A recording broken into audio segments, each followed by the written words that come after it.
Bro, what the hell happened to my red blood cell count? I'm on the bike getting my ass beat. 4x? 4x this morning? Roll up to ride number 1. It's like the meme of the Teenage Mutant Ninja Turtles villains. It's the Spider-Man villains, right? You got Lizard, Rhino, Moomin Rider, Kip Casper, all smiling there, waiting to beat the shit out of Spider-Man. I'm Spider-Man. I'm making the metaphor. I can be Spider-Man. There's no chance I'm going to make my ass fucking Clayface or something like that. Oh. Anyway, so apparently Suika Game is now available on the English eShop.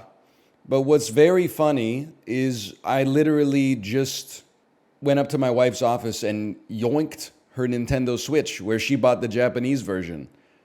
So I'm playing the OG version. I'm like a real speedrunner, you know? I'm playing the Chinese version of Majora's Mask because the characters are smaller. As a result, you have 6 less A presses in order to get through the dialogue options throughout the game.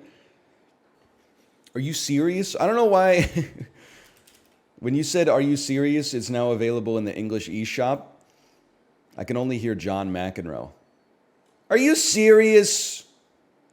Okay, that's done. Hopefully I don't need to update the Joy-Cons. To you too, Kip Casper, to you as well. Little bro's pumping out like 500 kilojoules during my I'm holding on for life Helen Mirren 30-minute low impact ride. Johann Sebastian Bach All for One music festival. Now all of a sudden the first game in listen, I'm not going to judge my wife too much here, okay? But let's get this stuff on the screen because it's getting a little ridiculous. What's going on here? Dragon Quest 2, Luminaries of the Legendary Line, Dragon Quest 3, The Seeds of Salvation, Watermelon Game, Akiba Strip, Undead and Undressed Director's Cut. What the hell is she doing in her downtime, man? What is this? Everybody's Switch, Octopath Traveler, Rain Code, Clubhouse Games, Animal Crossing, Dokapon Kingdom, Bayonetta Origins, Cereza and the Lost Demon. What the hell is going on, man? It's a good game. I mean, I got the most normie Switch library you could ever imagine. I'm pretty sure it's like, except for Bunker Life, it's just Smash Bros. And Mario Maker. Clubhouse Games. / marker, Suika Game. We've succumbed to the newest, I don't even know if I'd call it streamer bait. Like, I look at streamer bait as something like that doesn't just captivate streamers, it was designed to captivate streamers. Suika Game, aka Watermelon Sugar, aka Watermelon Game, I don't think it was designed to captivate streamers. I actually don't know who it was designed for whatsoever, but it's a cute little puzzle game. There's rules involved that I'm sure you'll figure out as we go. Can I tell you something insane? Why is my stick not... Oh, there it is. Okay, we figured it out. So here's the thing. You can see the rules down there in the bottom right, okay? If you combine 2 cherries, you get a strawberry. 2 strawberries gives you a grape. 2 grapes gives you a... mandarin orange. 2 mandarin oranges gives you an orange. 2 oranges gives you an apple. 2 apples gives you a yuzu. I don't know what's going on. Anyway, that's an onion? Come on. I have to say, watching like other people playing this, I was like, this game looks so easy. And now that I'm playing it myself, I'm like, I'm kind of ass. But you know what? We'll figure it out. 114, the best score. For reference, what's a good score? Well, in the inflated world of Twitch streaming, where, like, if I'm being honest, I'm not gonna go where I was gonna go on that one. What I'm gonna say instead, I'm gonna make fun of myself. I'm gonna say, can some other streamers please have some children so that, like, I have more people to compete with? Because it's just me, Sips, and Dan, okay? If you ever take like 2 days off, like a Saturday and a Sunday, like a normal person, you come back and it's like, oh, I played 18 hours this weekend. A normal score for me is like, I would say like 3,000 is pretty good. And then I come back and I'm getting 275. And I'm like, what the? Yeah, I'm not saying they have no life. I'm saying they have more time to dedicate to stuff like this, okay? We need to find a place to sequester our grape. What? Oh, okay, I don't even know what I did. But it's looking a little scuffed down at the bottom, but just give it, it's like a coffee maker, you know? The first time you use a hotel coffee maker, smoke starts coming out of the percolator and you're like, am I doing this right or am I gonna burn this son of a bitch down? And then 2 minutes later, it goes, and before you know it, you got a perfectly adequate 2 out of 10 cup of coffee sitting there. Holy cow, you wanna talk about a dream scenario here. Apples and oranges, grapes become pomelos, from swords to plowshares. Okay, I mean, this is... things have fallen off a little bit here.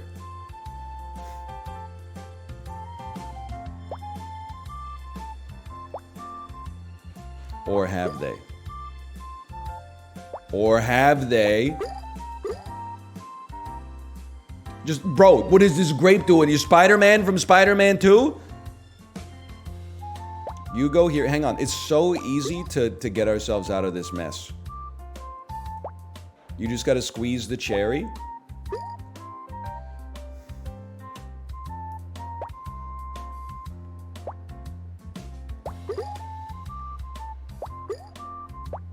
We're so back. Oh, what the dude? The physics didn't knock him out yet. Hey, what does this say? Anybody know what? Left is retry. Okay, thank you. Left is put your phone number up on the screen. I knew it. Oranges become apples, become Asian pears, become peaches. Yo, one more peach, and we're in this bitch. Pardon my French. Stop saying bitch. Nah. But I mean it in like a non-derogatory way, a non-misogynistic way of saying bitch. Like a Jesse Pinkman-esque, like bitch, open parentheses, as an ally. Is that really a pomelo? You know what's crazy is they're literally releasing like new fruits every day. When I was a kid, mangoes did not exist. In North America, at least. I still recall the first time I ever saw someone eat a mango. I was probably aware of the concept of mangoes, but the first time I saw someone eat a mango, I swear this is real. It was a job that I worked at my first year in university, and in the lunchroom, a dude was like 24. He had a knife and a mango and was going like shh, shh. And I said, what the hell is that? And he said, it's a mango. And I said, where'd you get a mango? He said, I've been eating them for years. I went to like boarding school in Singapore. I was like, what the fuck? He said, do you want a slice? He, like Indiana Jones, he sliced me off like a little sliver of mango, and I ate it off the knife like a sub, and I was like, this is the best tasting shit I've ever had in my entire life. Why are they hiding the mangoes from us, man? It's one of the most delicious fruits on the planet. Nowadays, I don't even know. You walk into No Frills and they're like rambutans are on sale, and I'm like, what, fucking rambutans? Yeah, where, hey, excuse me, Dimitri, where's the rambutans? Oh, they're right next to the mangosteens. I'm still trying to wrap my mind around dragon fruit. We're out here making shit up. Every time we touch, I get this feeling. And, okay, a grape. You know what? That's the Joy-Con drift, man! I'm telling you, that's Joy-Con drift. We all saw it. Joy-Con drift. No collusion. I'm gonna pop you here. We're gonna throw, this is exactly what I wanted. We got something good there. We throw a strawberry down, because a strawberry is basically just a cherry in waiting. I mean, vice versa. Scratch that, reverse that, scratch it. I got too many variables in my head, man. See, that just seemed like a gimme. Now you're gonna become an orange. We know we gotta find something to do with the strawberry here, okay? You got a grape coming in. This is a bad draw. I think we have to do a little hyper compression. Rip to that strawberry, but I'm built different. You gotta think in terms of eons. You gotta be the Bene Gesserit. This is exactly what we want to see. Huge. Now you might say that strawberry is stuck. I would say that strawberry is safe. There's two very different ways to look at this. Because at some point, there's going to be a resonance cascade, and the apple is going to become a pear, which is going to merge with the pear, which is going to become a peach, which is going to merge with the other peach, which is going to become a pineapple. So I know this looks a little crazy.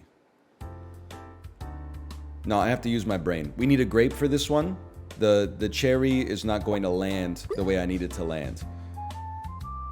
Though it pains me, it's the truth. You belong there. This is an orange. An orange is a great thing to have next to an apple because it will become a second apple, which will become in the resonance cascade. I told you.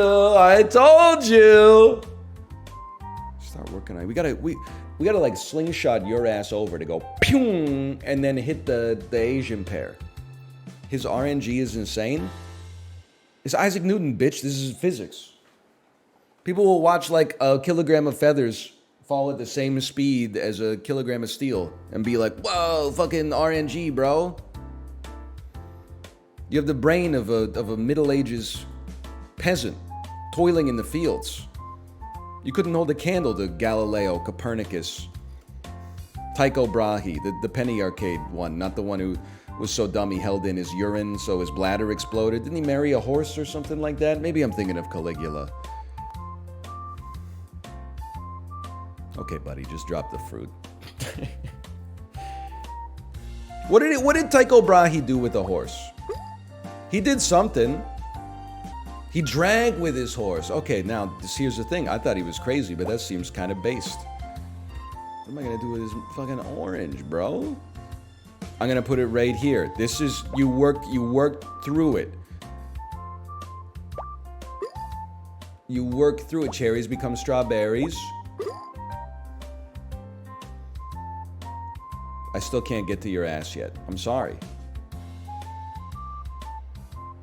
That's life. We're building an orange over here.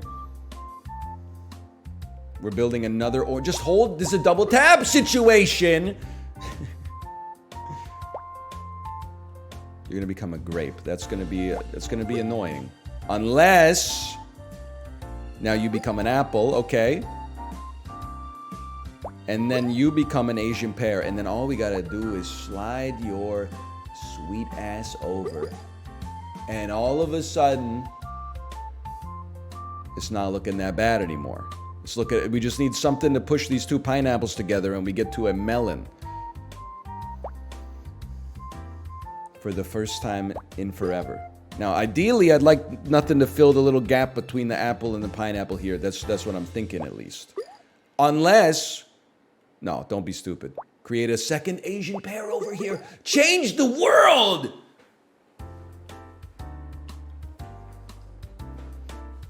Okay. See, now we're looking at something pretty slick. Please, the music, I can't take it anymore. You are weak, and your stock will not survive the coming winter. Okay? Sorry for resorting to such ad hominem attacks, but, I mean, honestly, you need a shock to the system because we just got started. You know, we're out here in the warm-up. We're pedaling at 80 cadence, 35 resistance, and you're like, I'm tired. Well, you got 29 and a half minutes left, motherfucker. So figure out how you're going to handle that, okay? Because the instructor's not going to say, okay, watch out, this person's tired, everybody slow down. They only got a 20-minute work week, okay? They're going to make the most of it. This cascade is huge. Look, but you gotta roll the other way. You gotta roll the other way. I think I need to.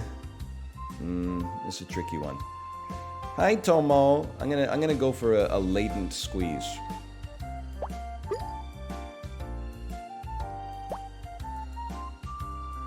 No, I got this. I see the moves. I actually see it like chess.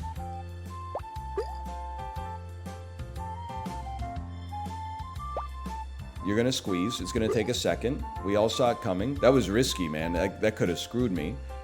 You put a strawberry here. You don't roll over. You don't roll over. You become a pomelo. Oh, you had to go in a different way. Wait, maybe this is actually optimal. Just relax a little bit, though. Maybe stop popping up so much. An orange needs to touch the apple. Any chance the grape could possibly squeeze down there, allow us to make an easy pomelo? The answer appears to be yes.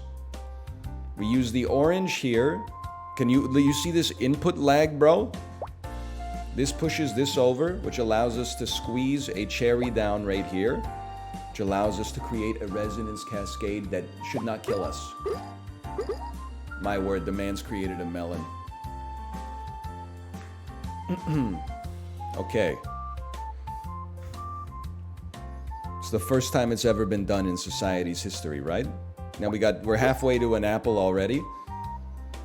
How about, dude, if you could just thread the fucking needle here, this would go insane. It would go crazy. Oh, man. Okay. Next time. This is fine. Oh, we really need... Oh, you know what? We need to get to the pomelo. I know we have a pomelo. We need to get to another pomelo this way. I understand. This is a pomelo right here.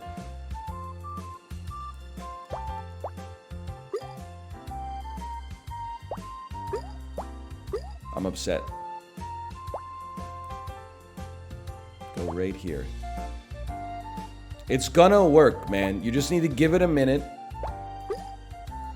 In a weird way, the more pieces you have on the screen, the safer you are, because they're all gonna resonance cascade. And just don't think about it too much.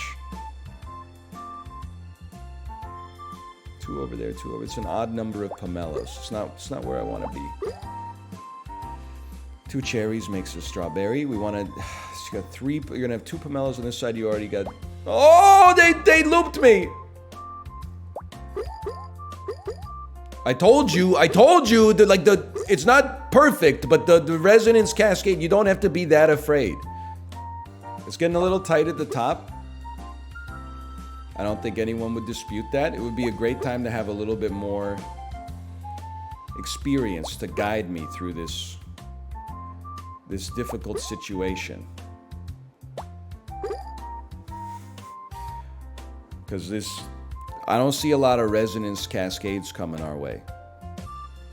You're gonna become an apple. I can't really deal with an apple at the top right now.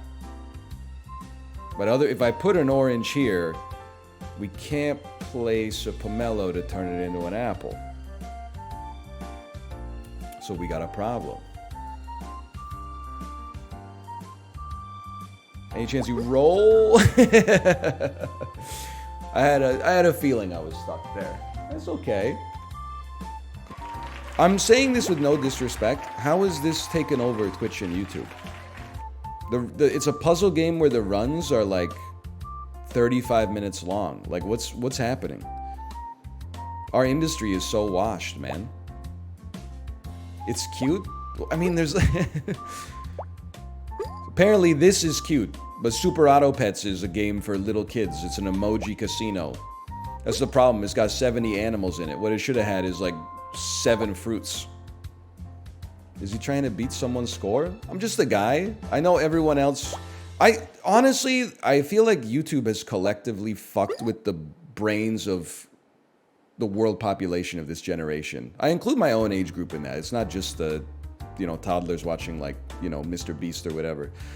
It's like, I'm just playing a game. I haven't wrapped it in an encapsulator that's like, I will not go offline until I beat blank's high score. I'm gonna eat the 1 chip challenge if I don't get 3,000 a day. I'm just living on Earth, man. I'm just breathing oxygen, exhaling CO2. I'm just taking her easy. You gotta combine that cherry. Oh, that's like the one place. You know what? That's a hard restart. If I knew how to speak Japanese, this run would already be restarted. You ever play 2048? No, I'm a friend of the gaming community, so I played threes instead. Because I'm based. Threes was better anyway? I know. I was there. I was the same age I am now. I was not playing that in my middle school computer lab. When I went to school, my middle school did not have a computer lab.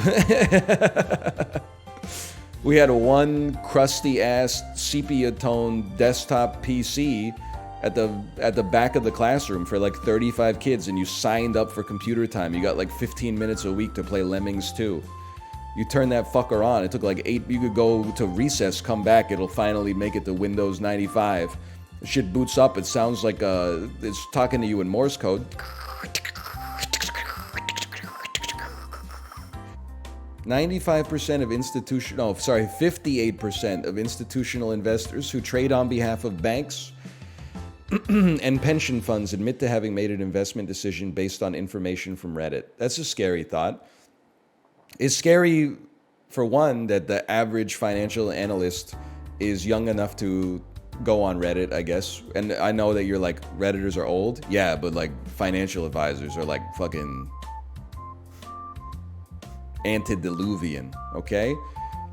That being said, that was probably sick in like June 2020 until January 2022. They were probably like, holy shit, we're geniuses. Now they're like, what the fuck? I'm the director of IT at my company and I'm only 23 years old. They're literally relying on a child. It is crazy to think about. Like, I don't want to make this too real for you, but like if you're in college right now, you might have friends and you're equals, right? You know, you live in the same sort of situation. You hang out together. You go out to Taco Tuesday. Like 2 years from now, if you have 12 friends, one of them is going to be like a CTO at some fucking startup that sells to Google, and they will be worth like $15 million. And you'll be like, what the fuck are you doing, dude?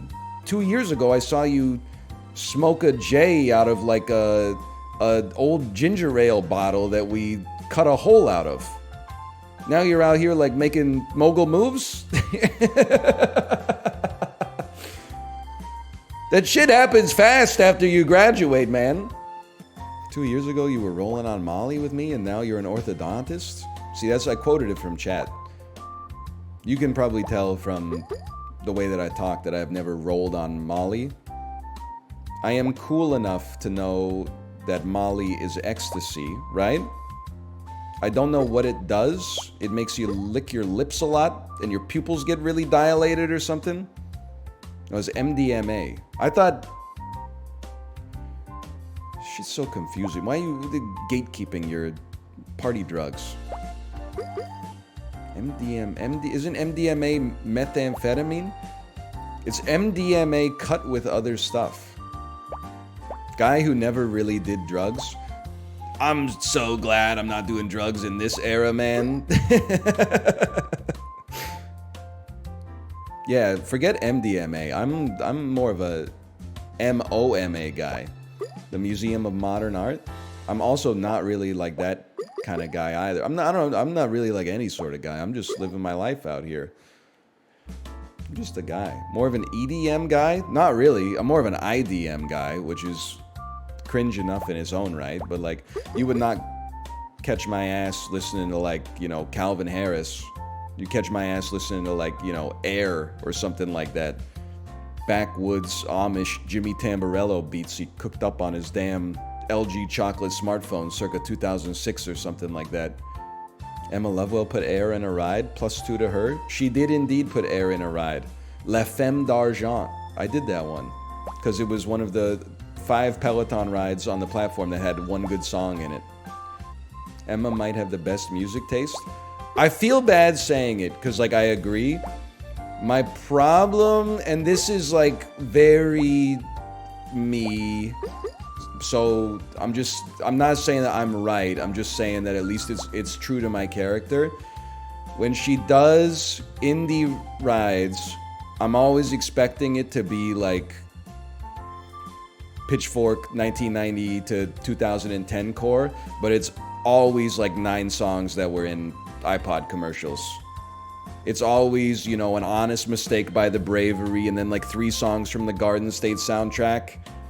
And then like she's like, wait, I'm a little cool, check out this one. And they said 1, 2, 3, take your hand and come with me because you look so fine that I really want to make you. And then I'm like, I mean, just have some, can I get a 4.5 minute out of the saddle climb to Wolf Parade's All Believe in Anything or something like that? Can I get a 30-minute Les Savvy Fav ride?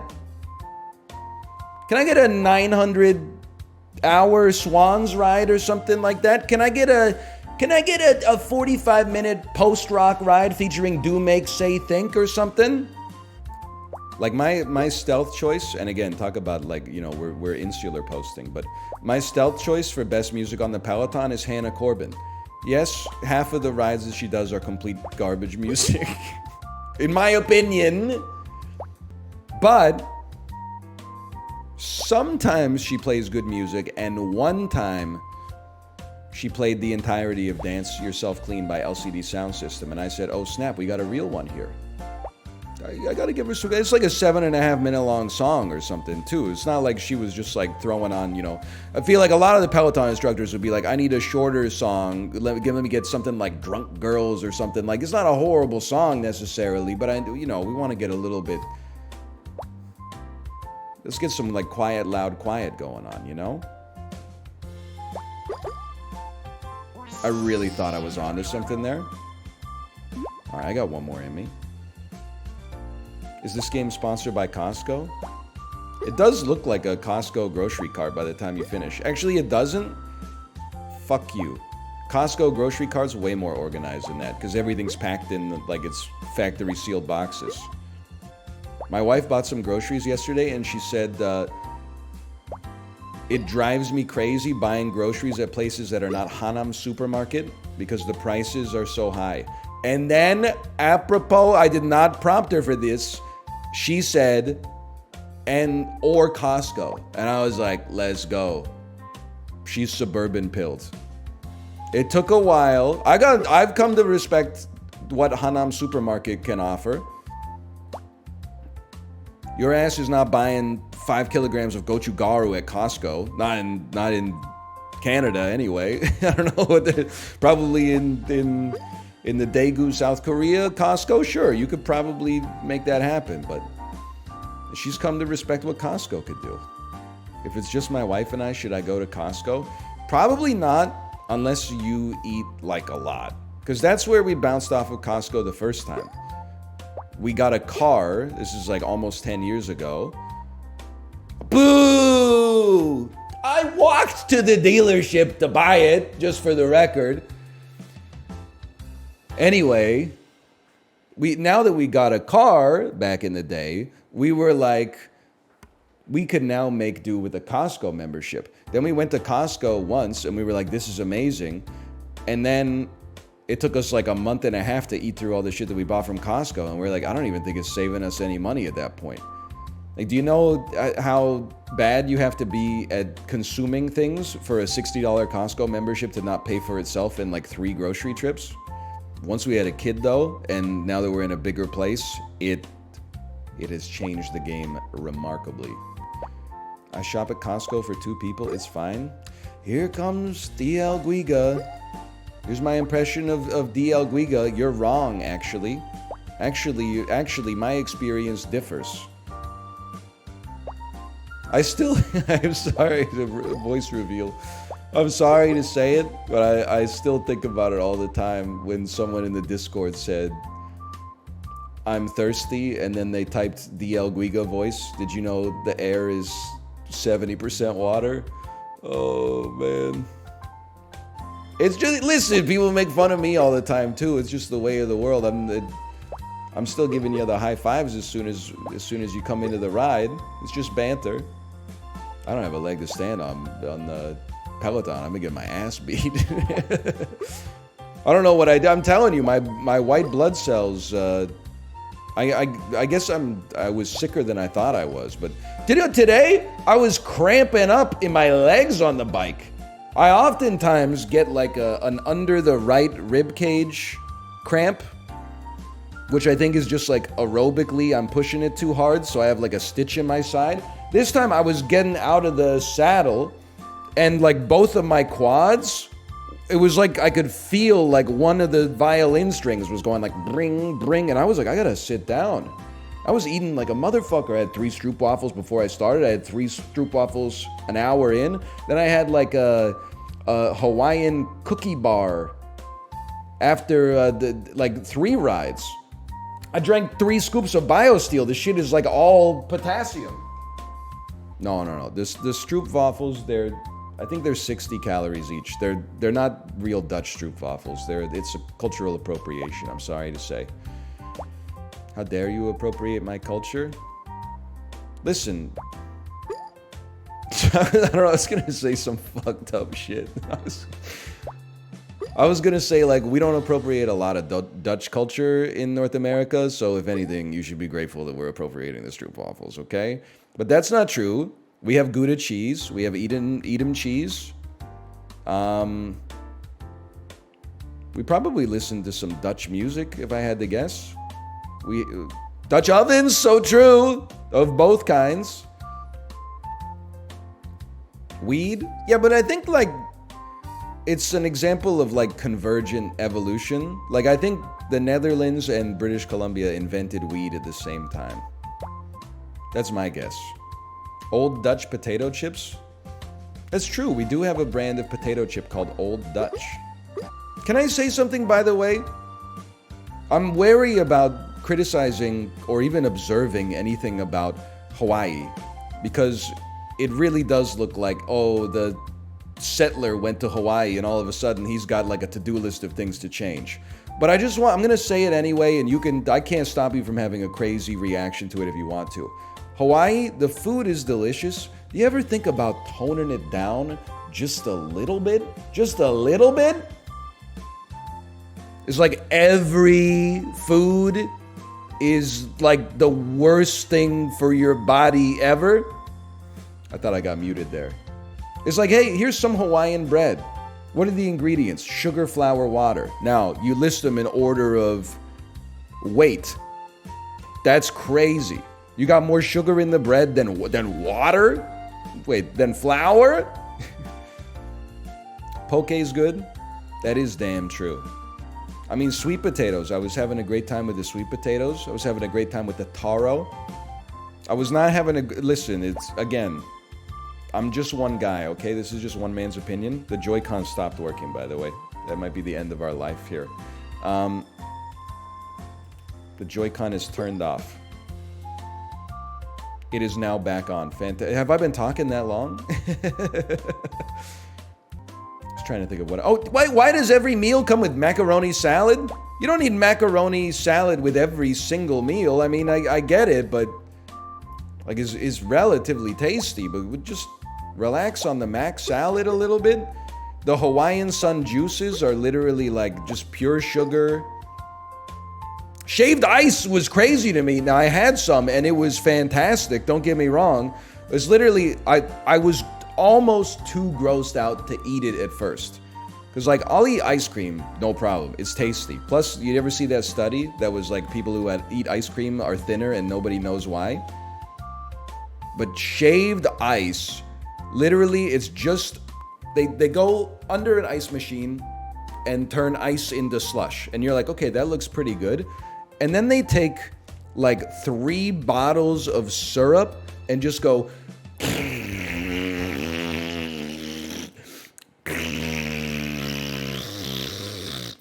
So it's so like it's proliferated with basically just simple syrup and food coloring. And I was like, what is going on here? And then they serve it with a spoon and they serve it with a straw. Because they're like, after you finish all the ice, you might just want to suck up all the syrup that's down in the bottom of the bowl. And I'm like, you think I'm gonna drink food coloring sweet syrup water like a damn Drosophila out of the bottom of this bowl? It's crazy. Anyway, I ate like more of the shaved ice than I thought I would. At first I was like, I'm not gonna eat that. It looks like it'll kill me. Then I had like one bite and I was like, yummy. But then after like, I'll be honest with you, it was probably like 10 or 15 bites. But after 10 or 15 bites, I was like, nah, it feels like it's gonna kill me. So, and then Kate was like, come on, eat some more. Eat some more. I don't want to leave like a big mess. It's disrespectful. And I'm like, you're the one who ordered it. I was happy with one scoop of coconut ice cream. I'm just like, I think it'd go like a little hard. Hey, Hawaiians, you ever have those Leonard's Malasadas? Those were pretty good. You try any shrimp trucks? Kate, is this like a thing? Are we in the wrong? So we went on a quote unquote food tour that was billed as, oh, what have I done? It was billed as like a tour of Oahu through food. Now, what it ended up being was like we ate 3 times in 8 hours, and we went to a lot of like beautiful nature sites, which is fine. It was beautiful nature, don't get me wrong. But instead they had us, I was kind of thrown, I guess, and not necessarily in a bad way. I thought we would be eating like once an hour for the whole day. I was so ready. But anyway, long story short, first place the food food tour took us to was a Walgreens somewhere in Oahu. Thank God it wasn't Ohio. Ohio? So we went to a Walgreens, and then he said, you guys go into the Walgreens and shop. I'm going to get you some donuts. And I was like, what the hell is going on here? Anyway, he gave us the donuts, and they were like some of the most delicious donuts I've ever had in my life. But I was like, really? Step one is like a food truck outside of a pharmacy in the in a Walgreens parking lot? But they were Leonard's Malasadas. They were good. And when I had a feeling the place was good, okay?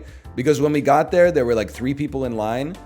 And then the people that were going to get in the line saw the bus pull up and said, you know what, like, fuck that. We'll come back later. Like, they were like, we're not going to deal with this wait for sure. But then for lunch, you know, we drove past a lot of places. I don't live in Hawaii, okay? But we drove past a lot of places that looked really nice. And then he drove us into what looked like, I don't know, it was made of like a pavilion made of corrugated aluminum with like 9 stationary food trucks and like a thatched roof with a couple of picnic tables. And he said, I'm just gonna get you guys like 1 garlic shrimp order for each of you. And I said, okay. And we're just sitting out there in what felt like no man's land. The garlic shrimp was like pretty good. You know it was good because they didn't fucking take the peel off. They didn't devein that shit. They didn't even take the legs off. I was crunching up the whole thing. I know that place, LOL, is good. Listen, you gotta also remember, we just got off a cruise where there's like no culture whatsoever. It's literally like, the closest they come to culture is they're like, we got someone to sing some Hawaiian songs today. So we would like, that was completely sterile. And then all of a sudden we're out here going like, what's going on? And then they took us to Honolulu Beer Works. And I have to say, without being rude, you still got a little ways to go to catch up to the Pacific Northwest. I'm just saying, maybe it was good. Maybe it was just the flight that they gave us. Maybe they gave us the cheap stuff because they thought we were not discerning individuals. They didn't know we were from Vancouver. But I was just saying, I think the Pacific Northwest was still kind of, we were ahead in that one. We're way behind on the Malasadas though. PNW be like, yeah, it's an IPA. Is there any other kinds? That's such an antiquated take. That's probably what this shit is like in Comstock, Michigan right now. Because they just got introduced to hops. Finally made it from the coast. They're brewing all sorts of fucked up shit that actually sucks out here. They're brewing gozes and fucking weird ass rambutan rattlers and stuff like that. It's not all IPAs out here. They have double IPAs too. Even have some triple IPAs if you just want to, you know, die, basically. Comstock crying right now. They should actually be flattered, because the reason I know about Comstock, Michigan is because of the beer known as Two Hearted Ale, which is fucking, it's a slapper. Michigan they definitely broke the mold with that one.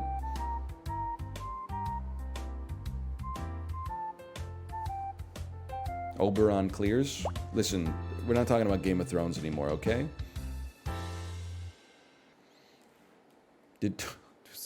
Kate, how do these people know me so well? Did you try the coconut porter when you were in Hawaii? I did indeed. I thought it was delicious, but my wife ordered a pineapple ale. I ordered the coconut porter. I had a sip of the coconut porter, and I said, that's delicious. She said, take a sip of mine. I said, oh, fuck that. Yours is way better. Then the server said, you guys need a refresh on your drinks? And I said, obviously, but give me one of hers, please. The porter was still good, but I mean, the pineapple ale kind of dunked on it. If we're going to play Lies of P, I got to go get a Coke Zero, but just give me a second here. We're not done with Lies of P. I just wasn't here, okay? We ended on a high note. Remember when we beat that boss that I was stuck on for 4 hours?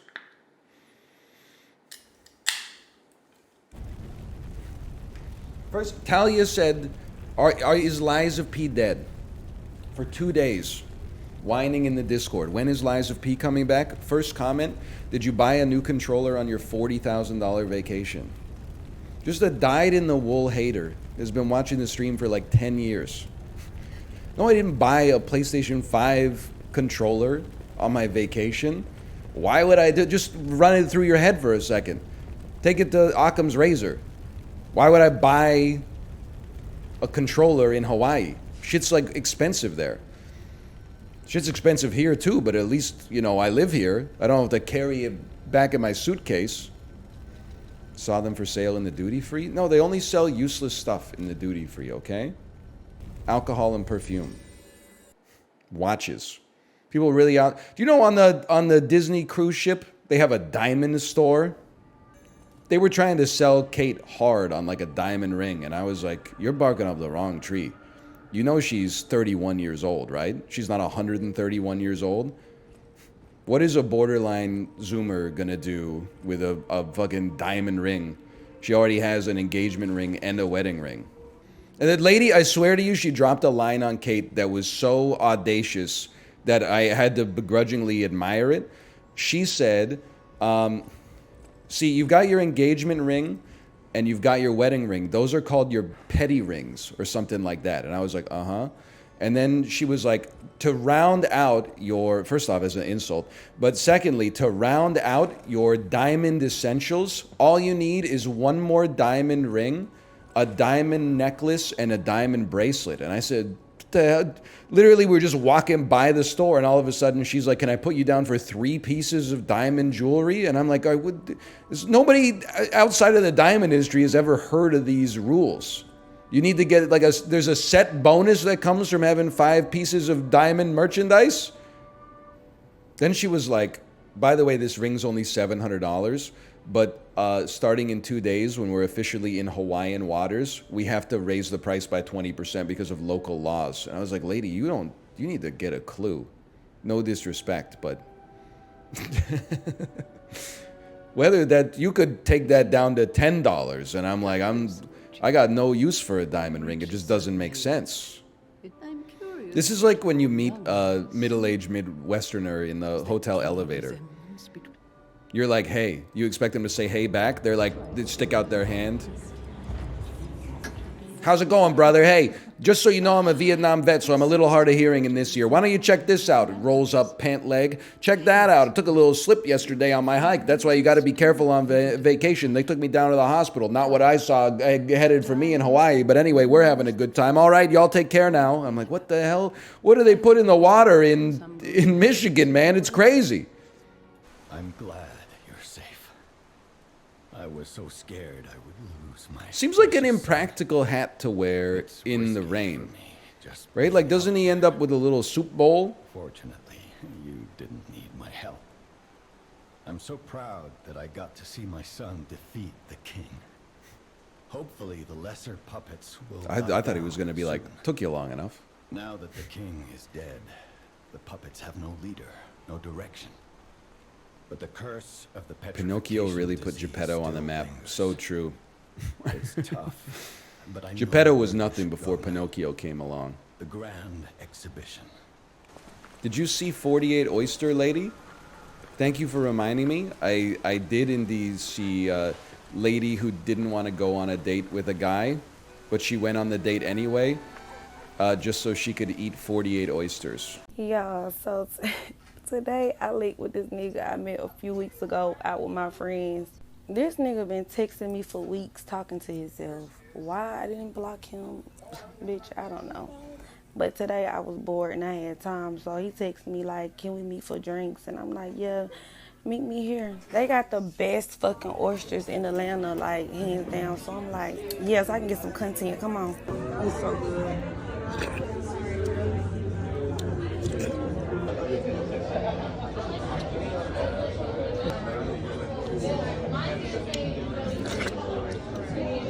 Y'all, when the fourth one came out, he was looking at me crazy. I didn't give a fuck. I'm like, baby, you invited me out. I'm gonna eat. And I was coming anyway. I'm like, baby, what's next? What I'm about to eat?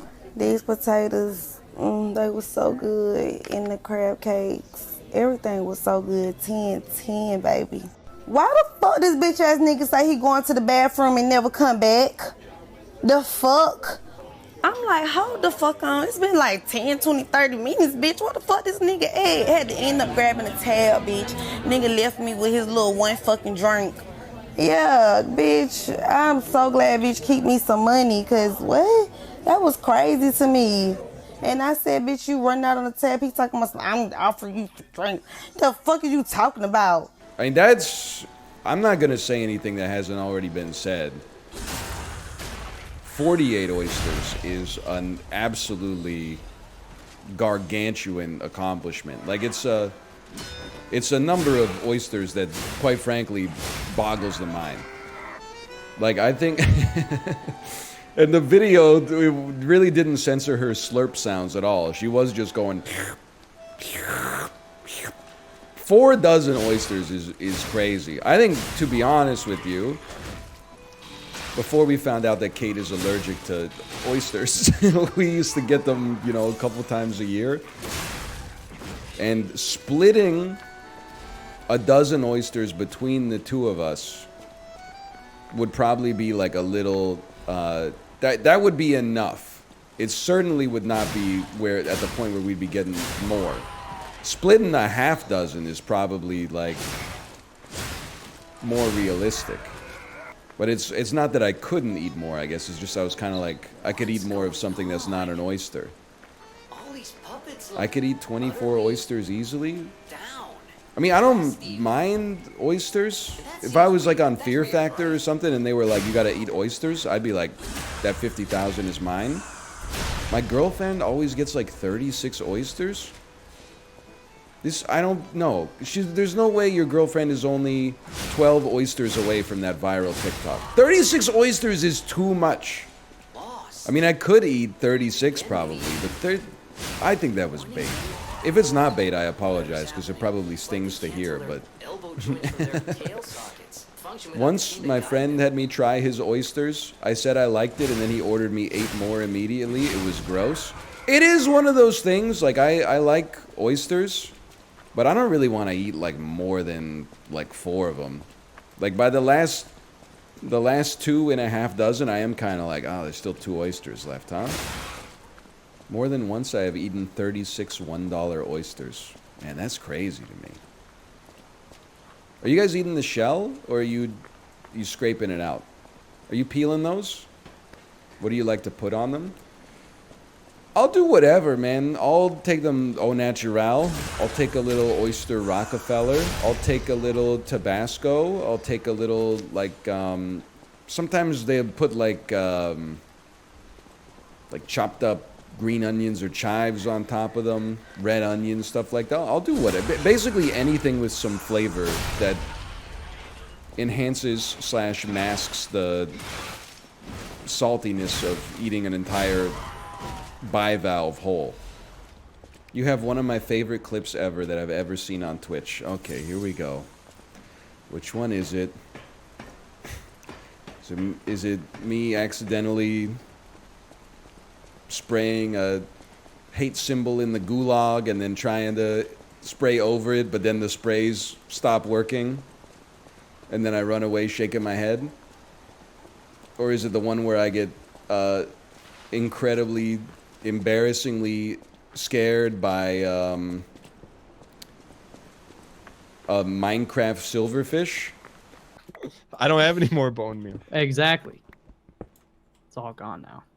Oh, what the hell is this? What is wrong with you? I've never seen this before. That scared me, dude. Oh my gosh. Where are you? I don't know, man. There's a dangle silverfish down here. Oh, those things are annoying. Kill them. Oh my god. That was horrible. I got adrenaline running right now, I'm dude. so sorry. Oh my god, that was horrible. Oh man. It's the silverfish one, LOL. I don't know how I made my voice do that. Like, that's genuine terror. Oh, I never... What the hell is that? What is wrong with you? I never seen anything like that before, man. Silverfish are pretty gross. Honestly, though, I mean, I agree. But ever since we moved, Kate and I have had to, like, basically just man up. Our old neighborhood was relatively bugless. We didn't encounter that many bugs. Our new neighborhood is bug-rich, man. So I'm killing at least, like, a couple bugs a day, I would say.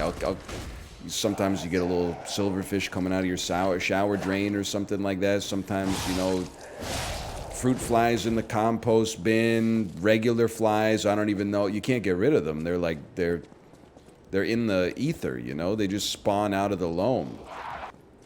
I got pantry moths now. I don't know what that... I'm not even going to look that up. I will let the world avail itself of its own horrors to me over time. I don't want to know what a pantry moth is. Pantry moths are fucked. It's almost impossible to get rid of them. That's not your fault. They lay eggs in your food that sometimes are dormant forever. Okay, thanks. I said I didn't want to know anything about them. The hell is a pantry moth? Anything that's flour-based needs to go in the freezer for at least 3 days to kill it. What the hell? Really? That's horrific, man. Yes, you should freeze your grains. Oh my god. Just when you think you're on the top of the food chain, you find out about pantry moths. Do you kill spiders too? I do if my wife asks me to. If she doesn't ask me to, then I don't kill the spider. But I have more allegiance to my wife than I do to the spider kingdom. Do you kill house centipedes? I don't know. I might be like... When I used to live in Kingston in like a derelict house with 7 roommates that was like very... Oh, I'm in a lot of trouble here. That was very poorly insulated. We used to get house centipedes in the house all the time. And we saw them, it would send like a chill up your spine. Because it's just not something that, like, I think the human brain likes to see. They're huge. Like, they gotta be like 4 to 8 inches long and just absolutely coated in legs. But after a while, you get over that initial fear, and you just sort of go like, oh yeah, it's just a house centipede. Like, don't worry about it too much. But I think it's been so long since I've seen one now that it might give me a heart attack. Aren't they harmless? There's lots of stuff that's harmless that I don't like. Same motherfuckers who will be like, I don't like tomatoes, they're icky. Will be out here like, the house centipedes don't hurt anything. Yeah, but they're not really helping me out either. If they start doing the dishes or something like that, we could talk. My man's strawmanning so hard. Me when the streamer describes me in a nutshell, strawman. Yes, that is what I'm like, but you didn't know that when you said it. Haven't you said you don't like tomatoes before? Yeah, but I got over it. Things picky eaters hate to hear, grow up. I didn't say grow up, okay? I didn't say grow up. I said I grew up. Oh, I'm so stupid. I mean, I'm not trying to say that you should live your life this way. But this is the way that I live my life, kind of. I still don't really like tomatoes. Like, if you asked me to pick my favorite vegetable, tomatoes would not be at the top of the list. They wouldn't even be in the ballpark. But knowing that I don't like tomatoes has me eating way more tomatoes than other vegetables that I supposedly like more. Like, when we were on vacation, I was eating like 2 tomatoes a day with breakfast. It was not like, oh, the equivalent of 2 tomatoes because I was having 8 slices of pizza. We're talking about like stewed tomatoes cut in half. I was just putting them on the plate. So why would I do it? Well, every day that I ate the tomatoes, I liked them a little bit more. And I kind of want to cultivate an appreciation for tomatoes because lots of people love them. I don't want to miss out. I also feel like not liking tomatoes has the greatest amount of hypocrisy in like every single, every time, man. Out of every single like vegetable aversion. Because I do it with my kid all the time, right? She's like, I don't like tomatoes. And I'm like, well, what's your favorite food? She's like, pasta. And I'm like, what's your second favorite food? Pizza. Like, you like that tomato soup you had at the restaurant. Like, what's the deal? Obviously, like, 3 of your favorite foods are tomato-based, and yet you don't like the thing that they're made of? Like, it doesn't... But then I was kind of living the same lie myself, so I've been cultivating in order to avoid having the low ground in debates with my child, I have started consuming the tomatoes myself. I like bread. I don't particularly enjoy flour. Yeah, but that's not like the same thing. Like, you can't Ben Shapiro your way out of this one, okay? My mom makes a tomato soup that's literally just like roasted tomatoes and oregano plus salt, and then she like blends it. And I used to be like, wow, this tomato soup is amazing. What's in it? She'd be like, tomatoes. I'd be like, well, I don't like tomatoes. Guess what, motherfucker? You do. Isn't that just pasta sauce? I have so many, well, I shouldn't say my mom has so many good stories about my dad. I already told the one many times where he was working out but wondering why he was gaining so much weight. Holy cow. And then it turns out that one morning when he was putting his protein powder in his shaker cup, my mom was like, you know that's pancake mix, right? So the dude was drinking pancake mix milkshakes for like 3 months.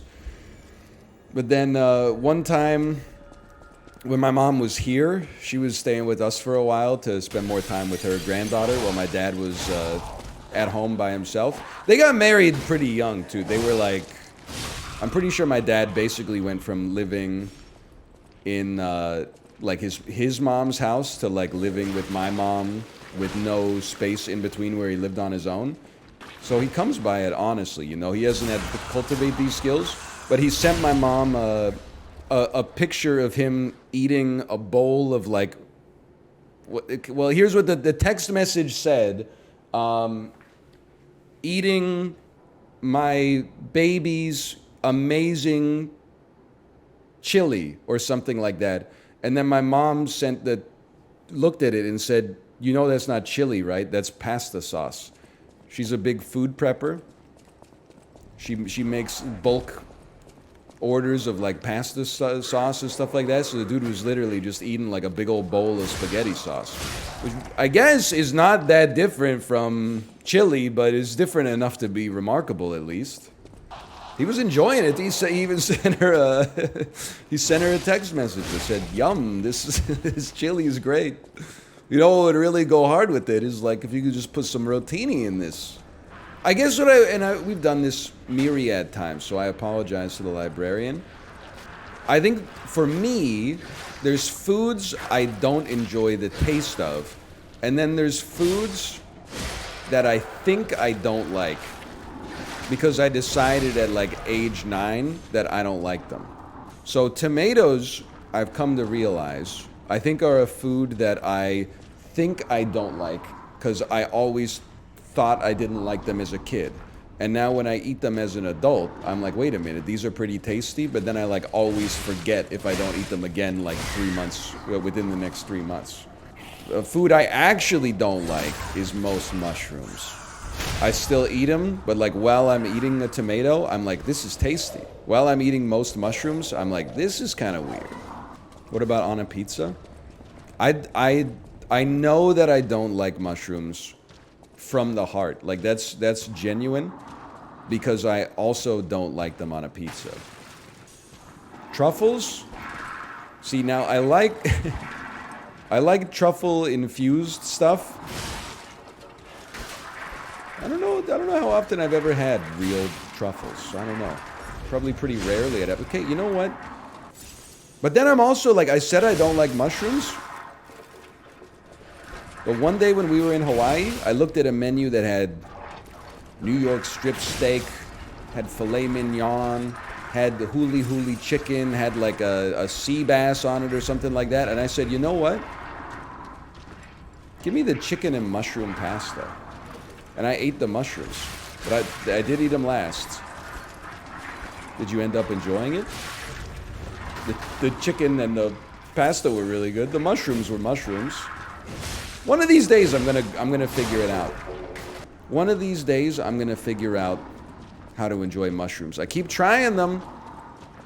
I would say 1 to 2 X a month. They never stick. Listen. You can be a picky eater if you want to be a picky eater. That's fine. There's bigger problems in the world. You got to acknowledge, though, that the picky eater discourse, it comes from a place of having just been on a cruise ship where I watched like a number of grown adults in their 50s and 60s like exclusively eat chicken nuggets and french fries for 10 days straight. It's not really my business, but it is the kind of thing that you can't help but notice in a way, and you're like, you gotta at least, they got like carrots and stuff, you gotta at least put some carrots on there. Like my parents are not really picky eaters. My dad's probably a moderate picky eater. He won't eat anything that has the semblance of a mayonnaise or a mayonnaise-based sauce on it. My mom will eat anything, though. In fact, she's such a non-picky eater that she almost has become a picky eater. Like, she's so non-picky that she became, like, a vegetarian, and then she, like, kind of sort of became, like, vegan. And then she started cooking with like no oils and stuff like that. And then it got to the point where I was like, okay, she's reached the horseshoe theory where she's tried so many things that she actually now has restricted her diet to the point that she's picky again. But she's walked it back a little bit since then, which I think is good. Like she didn't get to the point where she was so picky she would only eat a chicken tender. She got to the other side of pickiness, which is she would not eat a chicken tender, which I think is like, even if we're talking about one made of, like Beyond Meat, that's like, it's the exact opposite level of pickiness, but in vivo, they're almost the same. Also, I'm just going to go ahead and say this, okay? That was smart. This is old reliable as far as food conversations go, but I'm going back to it. Of all the courses in an X-course dinner, dessert is the worst. Entree, really good. Appetizer, possibly the best. Dessert, not bad. Whatever just a plate of lettuce is, that's the worst course. You guys are getting terrible salad courses. You gotta figure that shit out. There's some absolutely wonderful salads out there. A wedge salad, they're gonna look at a wedge salad and be like, this shit sucks. A caprese, you're gonna look at a caprese salad and say this is garbage. This is not. health pilled, I promise you. On flavor merits alone, I would take an extra salad course over a dessert course, though it may drive you insane. I don't know if that's what it means to have truly given up on my inner child. But even as a kid, I didn't even like dessert that much. I would have definitely taken an extra, like 2 chicken tenders instead of a scoop of vanilla ice cream. Okay, little bro's got hands. I feel like a lot of desserts are like just variations on a theme that is uninteresting to me. Like, puddings are kind of like cakes, which are kind of like pies, which are kind of like tarts. And the puddings are kind of like soufflés, which are kind of like mousses, which are kind of like, you know, a coulis. And also, I'm with you that if you don't find yourself a great enjoyer of chocolate, so much of the dessert menu is kind of like, I wouldn't say it's lost on you, but it's kind of wasted on you. Like, you could have a menu at a restaurant with 3 desserts, and like 2 of them are chocolates, and then the other one is like, oh, so you think like you got abs or something like that. So the other dessert is like, we'll like peel a lemon right next to your face. And I'm like, well, I'm taking the lemon, but it's not because I'm on a diet. It's just because I don't like chocolate that much. Also, I mean, I'm going off, man. I've tried a lot of, I wouldn't say I've tried every dessert. That's insanity. I've tried a lot of them. I've had creme brulee. I looked at it and I said, this is some of the most delicious looking stuff in my life. And I broke the hard shell and I ate some of the hard shell and I said, your eyes don't lie. This is the tastiest food of all time. And then I ate the shit that was under it, the mattress foam, and I was like, get that out of here. Just serve me the brulee. I don't want the creme. Can I get brulee, hold the creme? Also feel, I'm going off, man. Another insanely overrated category of dessert, sweet pies. Savory pies, love them. Give me a steak and kidney pie. Give me a fish pie or something like that. I don't know why that sounds like a Urban Dictionary entry. Apple pie, though? Okay. Not interested. You know what it is? I think that, honestly, I'm realizing I'm European. I respect the decorum of fine dining. I don't like American dessert staples like apple pie. And, much like Italians in the 14th, 15th centuries, I'm introducing myself slowly to the tomato. And honestly, I'm a looking and I'm a liking. I'm about to start having some European desserts. Can I get an espresso and a cheese that matured in an old Dutch cave, please? Creme brulee is not European, it's French. Okay? I'm talking about Europe, like European countries known for their cuisine, okay? England, Scotland, Ireland, like proper... Wales, the Isle of Man. Next thing he's going to say, he drinks his water with no ice.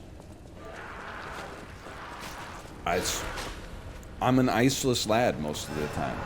I will say there is an exception, and this is what growing up looks like. I'm an iceless lad most of the time. I will say, you know, there's exceptions to every rule. Fast food beverage in a paper cup with no ice is psychotic. Like, that's not the way God intended that to go. That just feels like something went wrong. Otherwise, though, I'm an iceless laddie a lot of the time. Do you think you're sophisticated? It's a good question. I think I'm a new kind of man. I think I'm like a sophisticated garbage. I enjoy the finer things in life, but I don't turn up my nose at the base pleasures of the common man. Like, I'm not the kind of guy who, like, you know, ate at a sit-down restaurant once and said, that's it for McDonald's, you know? I'm never coming back to this place. You're never going to see me again. There's times I'll be out at You know, you go out to a restaurant in Vancouver and you're like, really? It took us 3 months to get a reservation here when I could have gotten into, you know, botanist on the wait list tonight? Either that or I could just at least hit McDonald's drive-thru or something. It's cool meeting you at TwitchCon today. Oh no. There's an imposter among us? The concept of TwitchCon is so funny to me. Hey, is there any staff here or are you guys working the floor right now? Can I even say this? I've been to TwitchCon. I had like a pretty good time. But like the fact that I need to talk to Dan about it, I guess, because he's there right now. The concept of TwitchCon is really funny to me. Because like, I understand why viewers would go to TwitchCon. Maybe they want to go to a meet and greet for their favorite streamer. I don't understand fully, and you gotta just, before you take this in the worst way possible, just hear me out.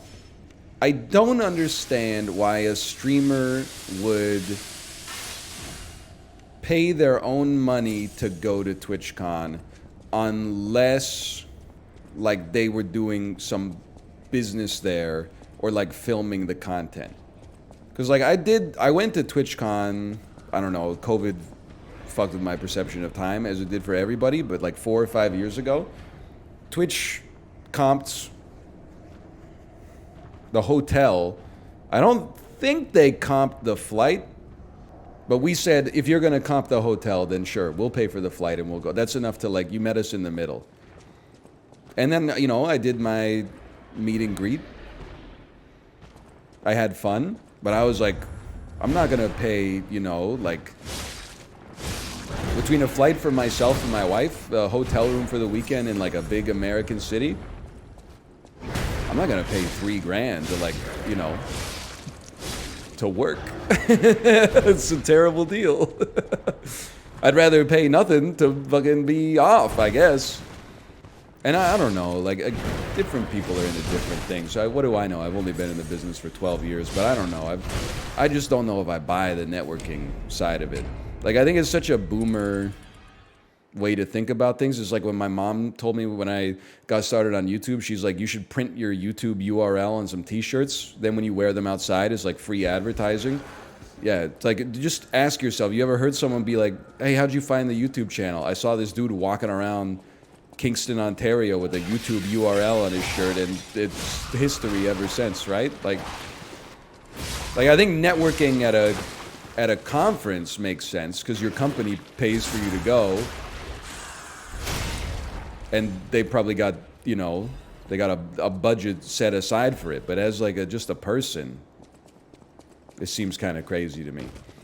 I did see someone say like, why go to any convention then? Well, like, you're kind of one step ahead of my end game there, but like I've had a good time going to like PAX and stuff, but I don't go to PAX to like get recognized. I go to PAX because like all the other people that I was friends with were going to PAX, so I said, sure, let's go to PAX. Oh no, PAX is washed now anyway. I would like it to not be washed because it is in Seattle, and I like going to Seattle. I don't know. Also, there's just it's a little hypocritical considering I just got back from travel, but like, I did get annoyed like the last 2 years of PAX, seeing people be like, I'm so excited for PAX, and then like day 3 of PAX be like, I just tested positive for COVID. I probably like got it from PAX. Be careful, y'all. It's out there. Like 2 days ago, you were posting like unmasked selfies from all these parties where you were like, check it out, like putting my face like right next to a stranger's face and taking a photo. We're all like yelling and singing and spitting and stuff like that. And then like 3 days later, you're like, be careful, guys. COVID is still out there. I was like, of course, you got to just, if you're going out right now, you're getting sick. I'm sorry. Like, I'm not trying to take one side or the other in this weird scientific discussion that has somehow turned political. I'm just saying, you know, it's cold and flu season. You're going out there, you're getting infected with something. I mean, we basically fucked like the whole world. We had our kid's birthday party. She turned 3. There were like 17 toddlers with runny noses at our house. 2 days later, we were like, let's get on a cruise ship. I didn't get sick until the end when, you know, I was just running on like no sleep, but I'm probably fucked some people's days up. But they were bringing their kids on too. Probably there's like a new strain of influenza that came from West Virginia, and they were like, we've been planning this for vacation for 18 months anyway. We're not, you just hide your runny nose. So they got on the ship and everything was fine. You know, you're entering like a mutual contract with these people that like, you know, we're forced to experience each other's germs. We need to like eliminate all animals on Earth that aren't meat, pets, or they have some kind of industrial purpose. Hang on, I'm cooking this one. We have progressed past the need for bugs. We have ChatGPT now. Can't we just like code something that keeps the biosphere in balance? Because I'm sick of seeing these fucking mosquitoes and cockroaches and stuff like that. I'm okay with bees, but I kind of resent bees. Because we do everything that we can to like keep them around, and they show no appreciation at all. I don't just mean like they should be saying thank you. I mean like you'll be like in a park, and then a bee will just see you're wearing like a yellow shirt or something, and the bee is like, ooh, oh, look, it's the biggest fucking flower I've ever seen. Ooh. And you're like, bro, like you're lightly like trying to shoo it away without making it angry so it stings you, and you're like, bro, go get the fucking flowers. You're surrounded by flowers. The flower is using its stamens to bring me closer. And you're like, go get out of here. Shit's trying to like land inside of the soda can that you're drinking on the park bench and stuff like that. And you're like, come on, man. I'm just wearing a green shirt. Get out of here. We're in Van Dusen Botanical Gardens. Your ass is like hovering around me. And meanwhile, it's like if you ever say anything anti-bee, it's like, oh, they're responsible for like all the food on Earth. And I'm like, okay, well then we can disrupt that industry because they're fucking ass at it, dude. They're garbage. They're the best we got, and they're garbage. Like bees have such a sensitive smell. They can smell the flower from, 3 miles away. Yeah, unless there's a dude drinking a Coke Zero in the park, in which case the bee is like, what kind of fucking sick flower is that? Holy! Bees really aren't that important. There's other pollinators too. This, oh my God. This post has been certified by real American patriot mosquitoes. Mosquitoes be in your chat. They be like, did you know mosquitoes pollinate too? Then you look up like the distribution of pollinators on Earth, and bees do literally like 99.8%. I also feel like we must acknowledge that at least mosquitoes are good at their job. What is their job? Drinking your blood and bringing it back to the queen and making like 100,000 more mosquitoes every time they bite you. They're like insanely good. Their queen, whatever, their fucking wife, whatever. My wife's my queen, so I just call all women queens. Only the women mosquitoes suck blood? What the heck are the men mosquitoes doing? Male mosquitoes out here watching like, damn, bro, we're chilling. Be cool. Shut the fuck up. It's my day off. They don't live off the blood. They use a protein in the blood to create eggs. Either way, they're good at what they do. You know how I know mosquitoes are good at what they do? No one's ever like, we got to save the mosquitoes. Those fuckers pulled themselves up by their bootstraps. They're saving themselves. If anything, they're so good at what they do. They're like Canada geese. The rhetoric around mosquitoes is like, it wouldn't be that bad if we started killing all of them. Try that in a small swarm. That is good. That is good stuff. Geese, honestly, I don't know if this is known outside of Canada, but we hate geese. And it's a fairly recent phenomenon. Even when I was growing up, Canada geese were kind of like a goofy part that was of Canada's culture, but they were like a symbol of Canadiana. People were still like, we don't really. The number one complaint was that they're mean, which I know we've talked about in the past. I would probably be mean too if I was like, if every day I was fighting for survival, and then some fucking people were coming up to me going, some dude 20 times taller than me, like a creature I've never seen in my entire life before, just starts messing with me when I'm like next to my kids or something like that, I'd probably honk at you too.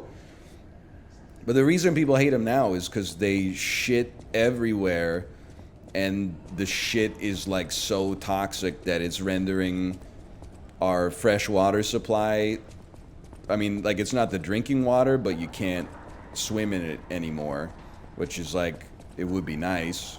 And also the shit is annoying, like, even if it's not toxic, it is annoying.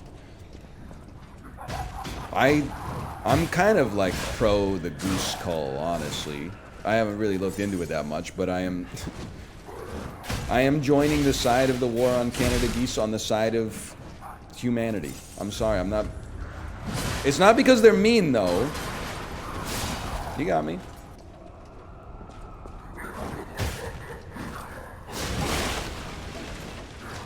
Damn, I had a lot of vegetarian spaghetti sauce inside of me. Take a bit. I thought you're a puppet. I don't know, something like that. Did you know Lies of P is called Lies of P because the game is Korean, and in Korean, P is blood. So Lies of P is like a play on Lies of Blood, which plays into the themes of the game. It's crazy that the name is still so ass, even after the whole explanation. They should have called it Lies of P in Korea, and in everywhere else they should have just called it Pinocchio Souls. Should have called it Elden Puppet or something like that. Did you know that in the rest of the world, the movie is called Austin Powers, The Spy Who Shagged Me? In Quebec, the movie is called Agent 00 Sex. How do you know that? It was on the Rosie O'Donnell show back in the day. Did you know that the movie Bon Cop, Bad Cop in Quebec is called Good Cop, Mal Cop? It's a little Canadian joke for you. LMAO -2. You can't -2 a LMAO. If you LMAO, that's a +2. Okay, I'm stalling till the lads bust out. Sorry, we can't seat you until your whole party is here. When did they start with that shit? Am I right? Feels like you used to get seated. You could just say, hey, 7 of us are gonna go get a drink at the bar. Mom, you go grab a table. Your mom would roll up and be like, we got a table for 8? You walk in, your mom's reading the magazine, waiting. You got 7 empty tables around. You already got the bread baskets out there. Now, we got, a table for 12? Oh, there's only 11 of you. We can't seat you till your whole party is here? Fucking what? When did that happen? When did we vote on that shit, man? I gotta wait for my habitually late friend. We got 11 other people that showed up at 6 for the 6 p.m. dinner. The one friend who's like, oh, I'm leaving the house right now. Bitch is fucking lying. He just hopped into the shower. I gotta wait for his ass. It's ridiculous, man. Seat the table, we'll order, and he can get something off the dessert menu when he shows up, okay? Punish him. Don't punish the 11 of us.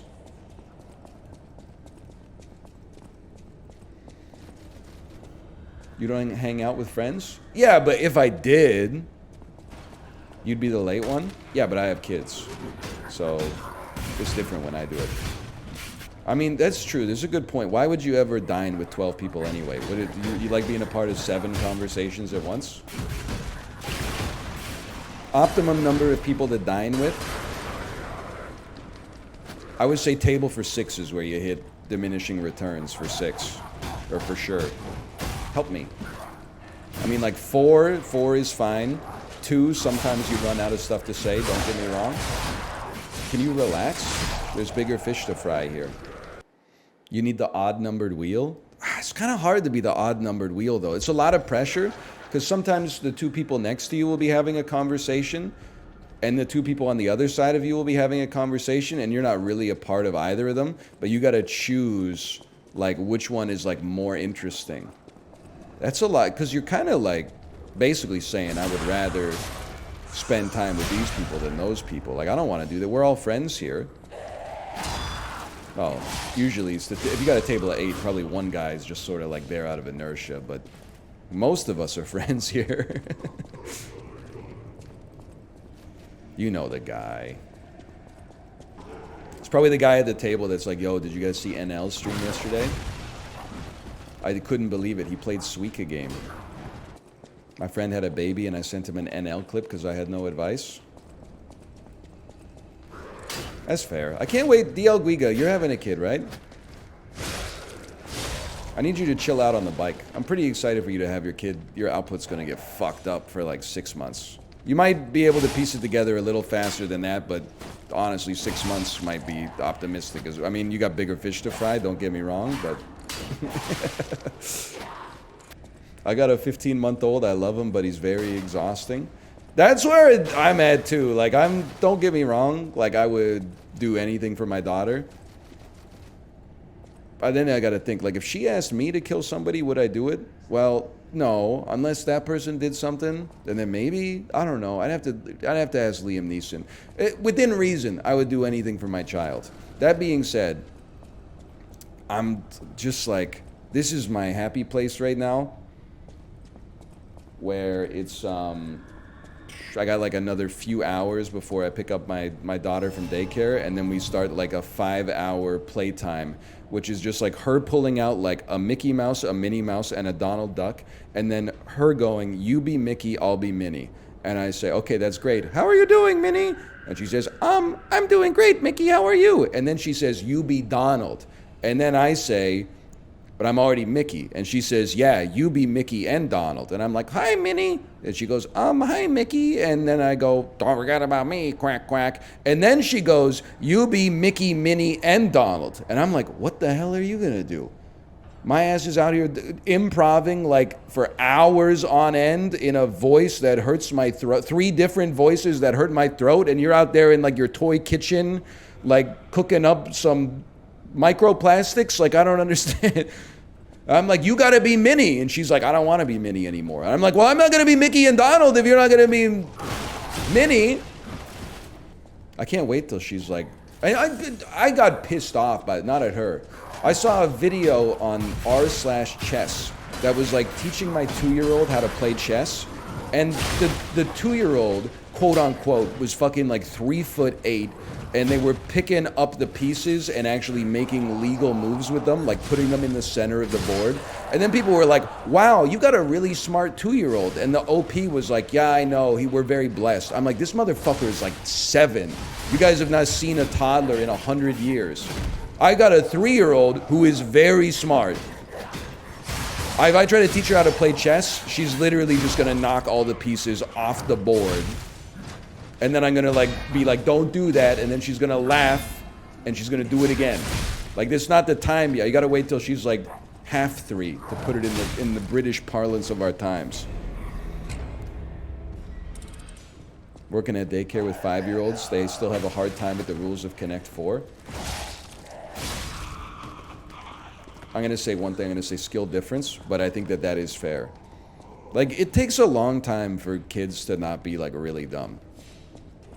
You forget, like, at some level as an adult, life is easy.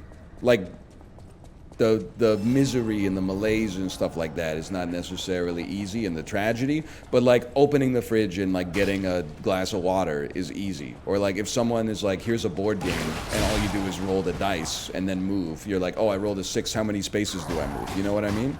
Like, you'll figure it out pretty quick. Well, this is a good start.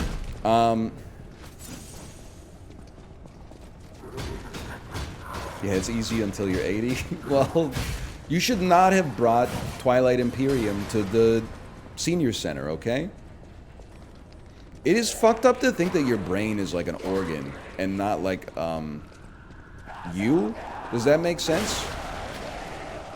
Like, I think my niece is 12. Her brain is worse than my brain. It's just an objective fact. Now, when she's 55 and I'm 80, that's going to be reversed.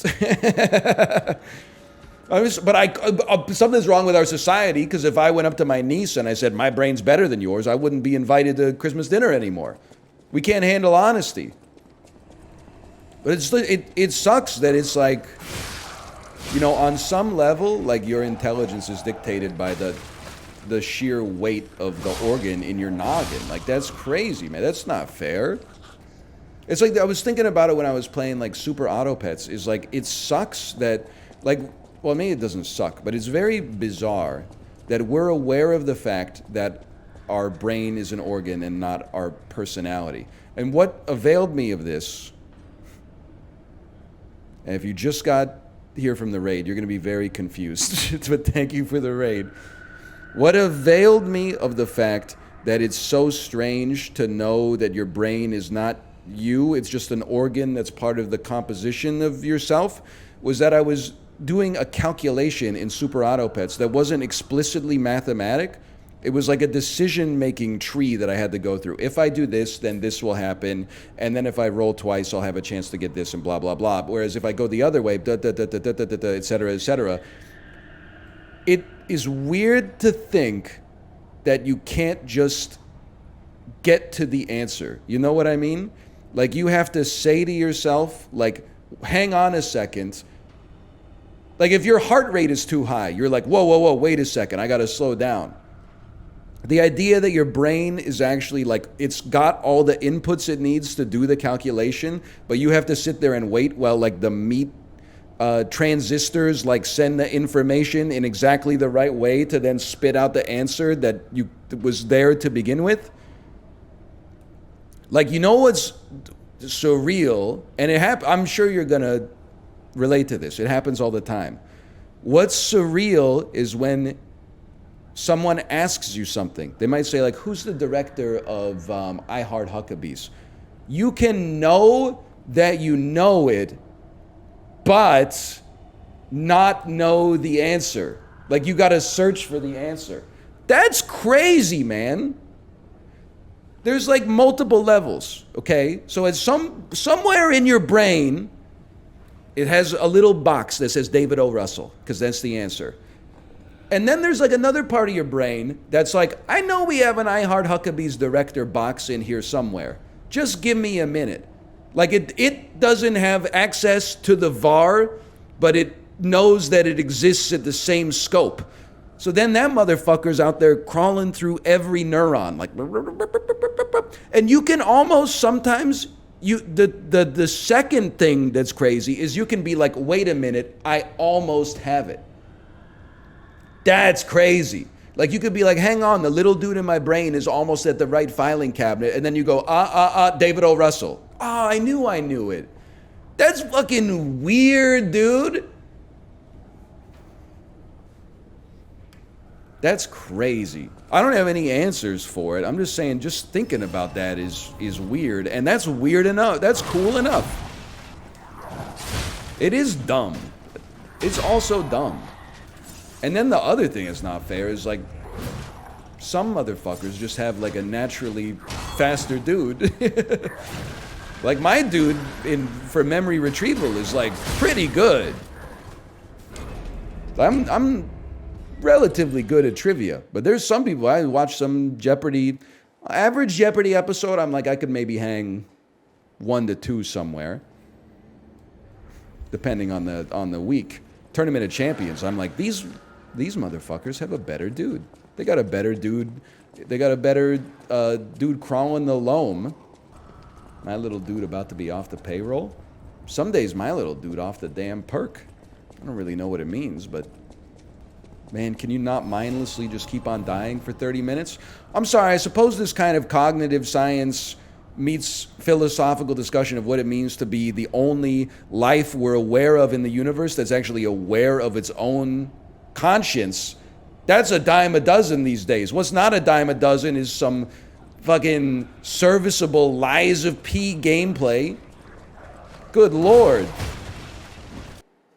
I just think it's, and it doesn't have to be a conclusion you draw from this. It is an interesting observation that you can know that you know something but don't know what that something is.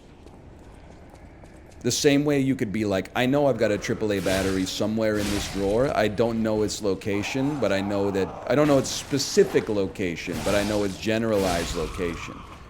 That's crazy. Like, it's not just like a little, it's not a solid state drive up here that is like, you can have that shit instantly.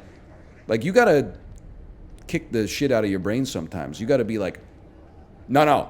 I really want this one. And they're like, fine, okay, I'll shovel some ATP into this task because you've delegated it as a priority. I don't want to though. I don't want to multiply two-digit numbers in my head because I'm going to have to do it in two parts, and then I'm going to have to dedicate some memory into holding the first result and then adding it to the second result. You got to be like, bro, who do you think gave you the calories, dumbass? Do what I say. That's what dopamine pisses me off the most. Dopamine is the reward mechanism, the chemical that makes you happy. Your brain makes it, and then it hides it from you, and it only gives it to you when it does things that, like, your evolutionary code tells you is like a good thing to do, in which some things have hijacked, like sports gambling to begin with. Let's not even go down this road. And I'm like, bro, who do you think ate the fucking goldfish that gave you the nutrients in order to fabricate the dopamine? Give me my fucking dopamine. I spent my money to eat the goldfish. You turn that shit into dopamine, and now you're like my dopamine.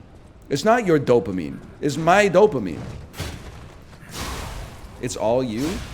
Yeah, but it's not doing what I want it to do. So that part's not me. No, I'm not high. I don't have to be high to think about this stuff.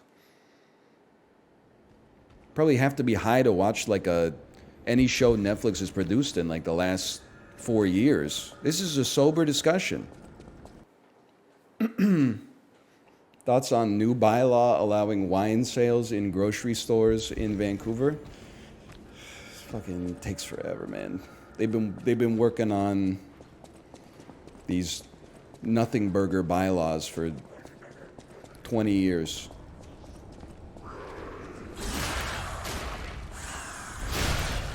You ever think we need to roll? Okay, just work with me on this one a little bit.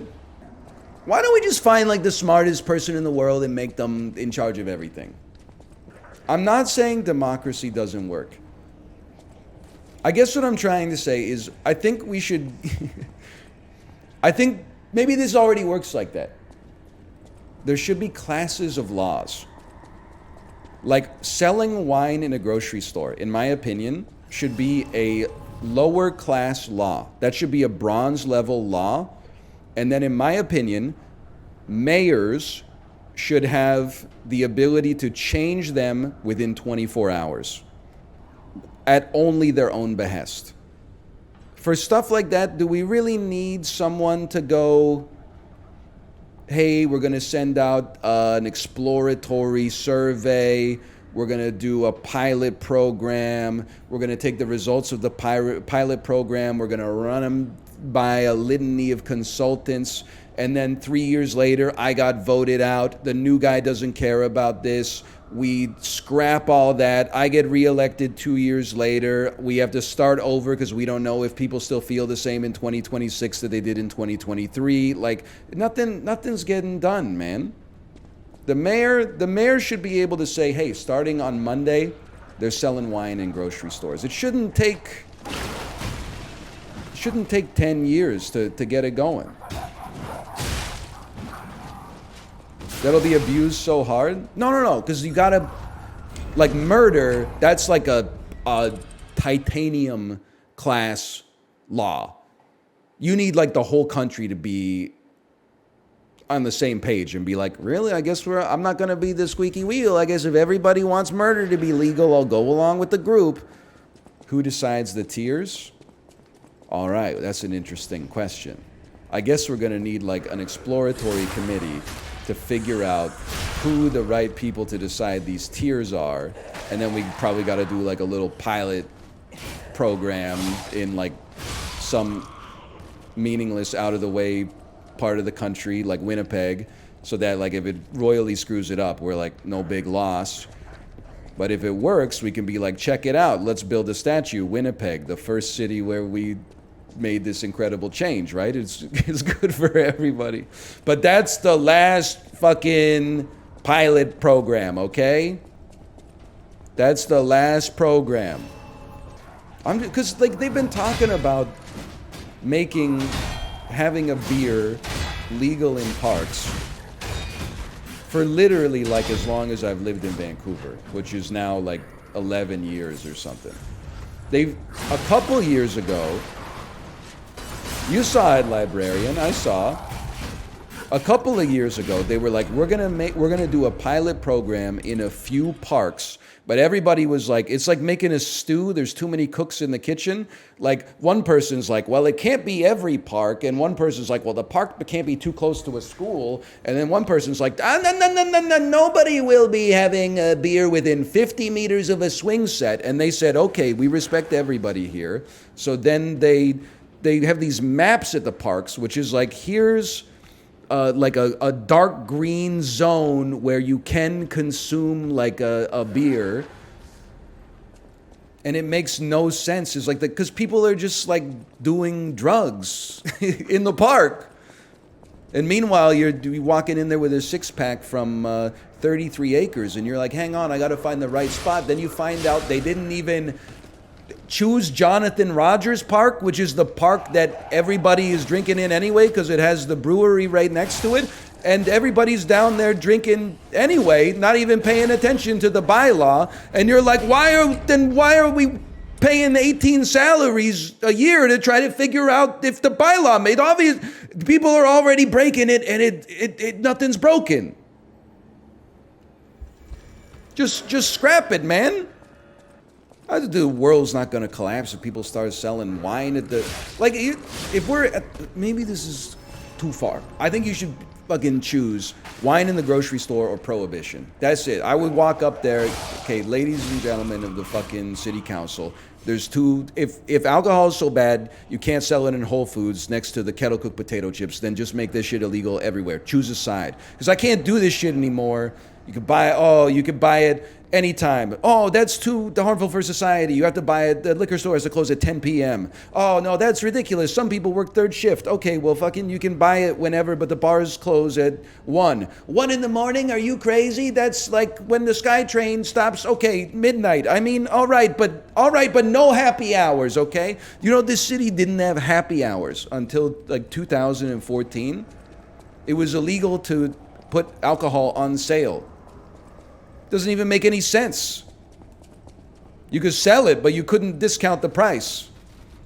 I don't even know how long it took them to repeal that one. There was just one day they were like, our 30-year longitudinal study on the harmful impacts of happy hour has finally concluded. It turns out nobody gives a shit.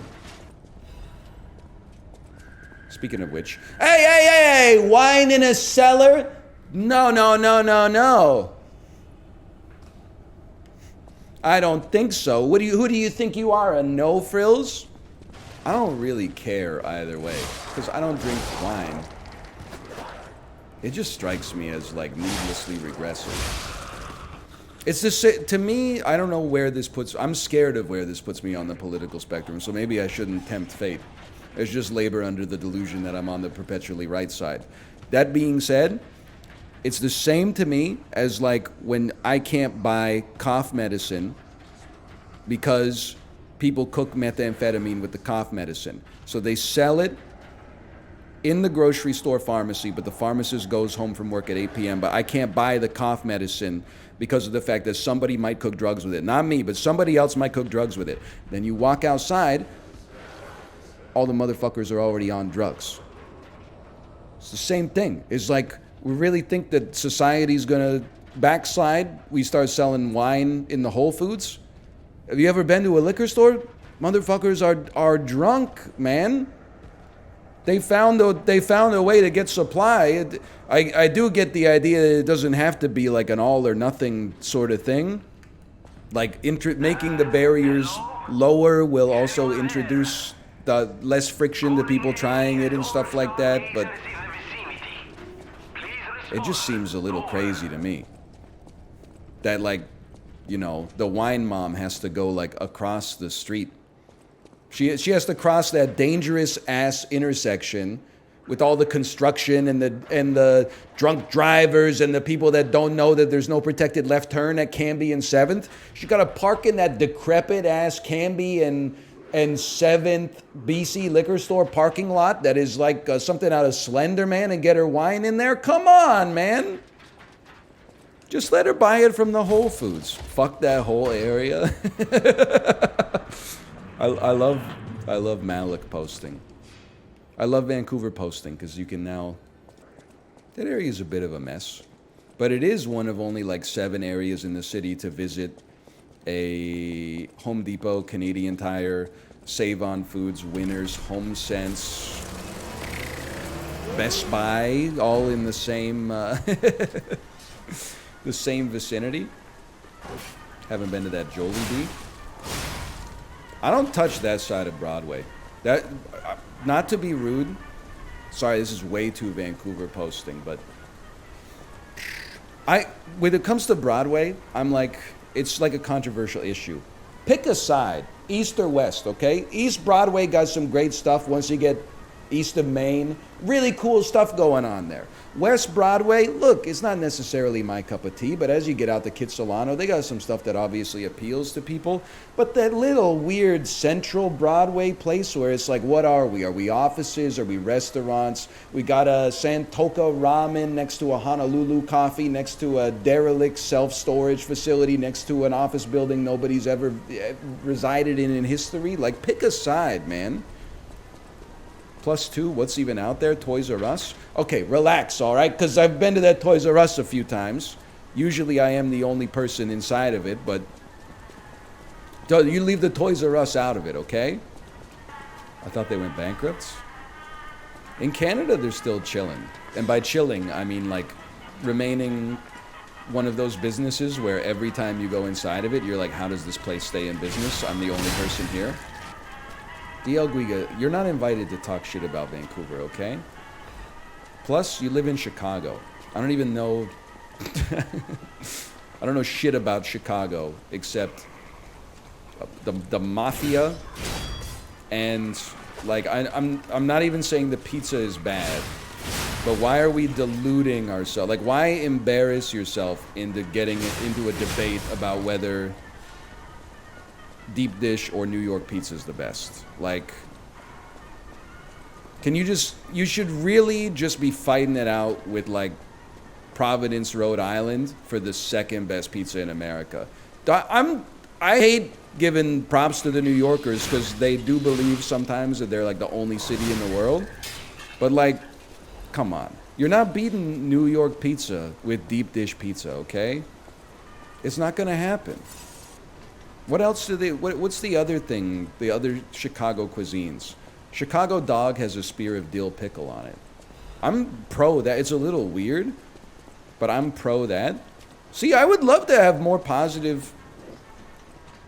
Skyline Chili, Skyline Chili's from Cincinnati, you jokers. So anyone here from Cincinnati, DL Guiga, back me up here. Motherfuckers think that Skyline Chili's from Chicago. What's funny is people from Chicago are like, bro, that's Cincinnati food. People from Cincinnati are like, yeah, that's our food. I'm not American enough to get this. Mein Face Van Da Streamer says that Berliner Wurst comes from Frankfurt and Frankfurts come from Wien and Wieners come from Berlin. Oh mein Gott. Sorry, I tried to make it 3 legally distinct, visually and flavor identical sausages It was hard to come up with, honestly. It's actually not funny, it's just offensive. Can I say something controversial? We took it too far in like the mid-2000s with offense. Like you go back and watch a movie like Old School and you're like, man, listen, did I laugh at it when I saw it in theaters when I was like 13? Yeah. Did I laugh at it when I watched it when I was 31? Yeah, but I was like, they shouldn't be saying that. But we should go back to being a little offensive. Not like to hurt people, but to poke fun. I don't know if we should yet extend into making fun, but I think we should definitely go back to at least poking fun. I should be able to make that joke without saying sorry to all the Germans in chat. Ricky Gervais has a good bit on this. Okay, we should not go back to being a little offensive. We should remain with as sterile as the humor could possibly go. It depends on this. Listen, I recognize I'm coming from a place of privilege on this. I love when mouth offends me. There's like nothing funnier in my life than when my friend comes into the group chat and just lays me the fuck out. That's funny as hell. That's way funnier than like some kind of pun on like, hey, did you know that like it's funny because naan is also a kind of bread? And I'm like, I fucking get it, Shakespeare. I missed all the Indian food discourse when I was gone. You see that viral video of the dude eating Indian food for the first time? Today we're trying Indian food. We got the buttered chicken, the garlic naan, the onion bhajia, the gulab jamun. I think I got that right. And this came with some sauce and a whole basin of rice. Now let's try a piece of this garlic naan. It's paper thin. That seasoning is out of this world. It has a nice garlic parmesan taste, and that is cooked to perfection. I'm not even joking. It's thin bread, but it has so much flavor to it. In fact, this might be the best bread I've ever had in my life. 9.5. Now let's try this buttered chicken for the very first time. Now, they didn't give me a fork or nothing, so thankfully I had a fork in my car, but yeah.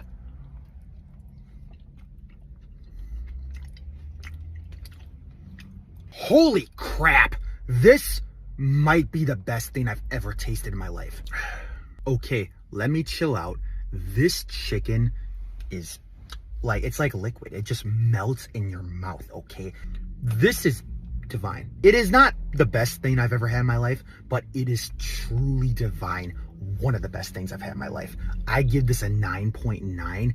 I am absolutely blown away. I'm gonna be getting this a lot more. We're gonna break off a piece of this garlic naan and dip it in the buttered chicken. Let's see how good this is. My taste buds have been violated. That should be a crime. I'm tweaking. I feel like almost everyone who has tried Indian food really likes it. But even if you don't like it, that's fine. But if you're like on your own and you've never tried Indian food, you gotta get on that. You gotta at least give it a shot. The fact that like there's people out there in positions of relative influence and power in social media that have like made it to age 30 without ever trying Indian food is kind of mind-blowing to me. I get that not everybody lives in a place where it's like readily available, but really over like 12 years of relatively independent adult living, you never said, I wonder what's going on with this kind of cuisine that has spread from the Indian subcontinent to like every city around the world and is universally beloved? You never thought like, I'm gonna give that a little try instead of what I normally have, just one time? It does kind of look like vomit. It doesn't though.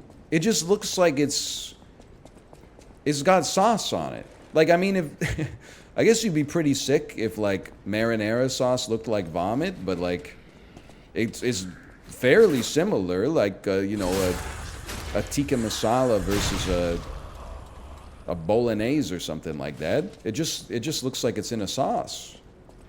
Have you tried lasagna yet? Listen, that's different. I don't get that many opportunities to try lasagna, okay?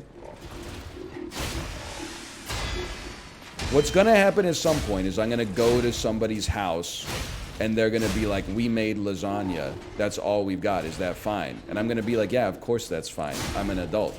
I'll try lasagna. And I'll probably like it. But there's so much other, if you'll allow me to toddler post, there's so much other yummy food at every like Italian or Greek restaurant that my ass is not wasting an order on lasagna. Hey, lasagna lover, thanks for the gifted subscriptions. Thank you. Isn't that the guy from the Muppets? You know, Kate, I never told them about how we watched like the first hour of the second Muppets movie after the reboot when we were on vacation. And I think that I'm not like a Muppets guy. I've just never really been exposed to them that much, except as a kid I did see Muppet Treasure Island and Muppet Christmas Carol in theaters, but I was like 7, right? So I didn't really, I laughed, but I was mostly just because it's puppets. We watched Muppets Most Wanted. They go on a world tour, right? They go to Berlin, and they're playing at a little hole-in-the-wall concert venue. And outside, because it's in Germany, you got to know this part, outside of the venue, the sign says, Die Muppets, and then the 2 old dudes says, looks like the reviews came out early. I was like, I laughed for like at least 2 minutes straight. It's just the perfect joke, man. It's got everything. Okay, here we are, guys. The Hole in the Wall Club. Die Muppets? Looks like they put the reviews up early. Yeah, or is that the suggestion box? Oh. What was that? There was a second line they had too that I forgot about. Oh, it was, looks like the reviews came out early, and then they laughed, and then they said either that or they accidentally put the results of the comment cards on the sign or something like that. And I was like, man, they still got it. They might be old, but they still got it. Either that or they've been reading the comment cards. Oh, man. Go watch the first half hour of Muppets Most Wanted. It does have Ricky Gervais in it. Your mileage may vary on that. He does have a song about how God is not real. But I'm like, you know, you got to take the good with the bad. Out of nowhere. He's like, by the way, Kermit, God's not real. Oh, really, Ricky? Would you share a blunt with Ricky Gervais for $1 million? Would you spend a year in the untitled Amazon Music and Google Finance folder for $100 trillion? Yeah, I would. I mean, one of the reasons that Ricky Gervais is annoying for me is because he is very funny. He has a great comedic brain. I personally feel like he doesn't play to his strengths when he becomes very militant about his atheism when he's already made the point. And then especially the Chappelle-esque doubling down on cancel culture is just like, even if it resonates with you, which it really doesn't for me, at some point surely you've got to be like, we know?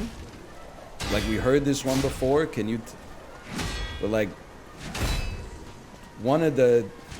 I didn't see the whole last... I don't even know if it's the last special, but it's the one that's like literally called Triggered. I remember, like, every joke was like, and then some nobody was fucking mean to me on Twitter, right?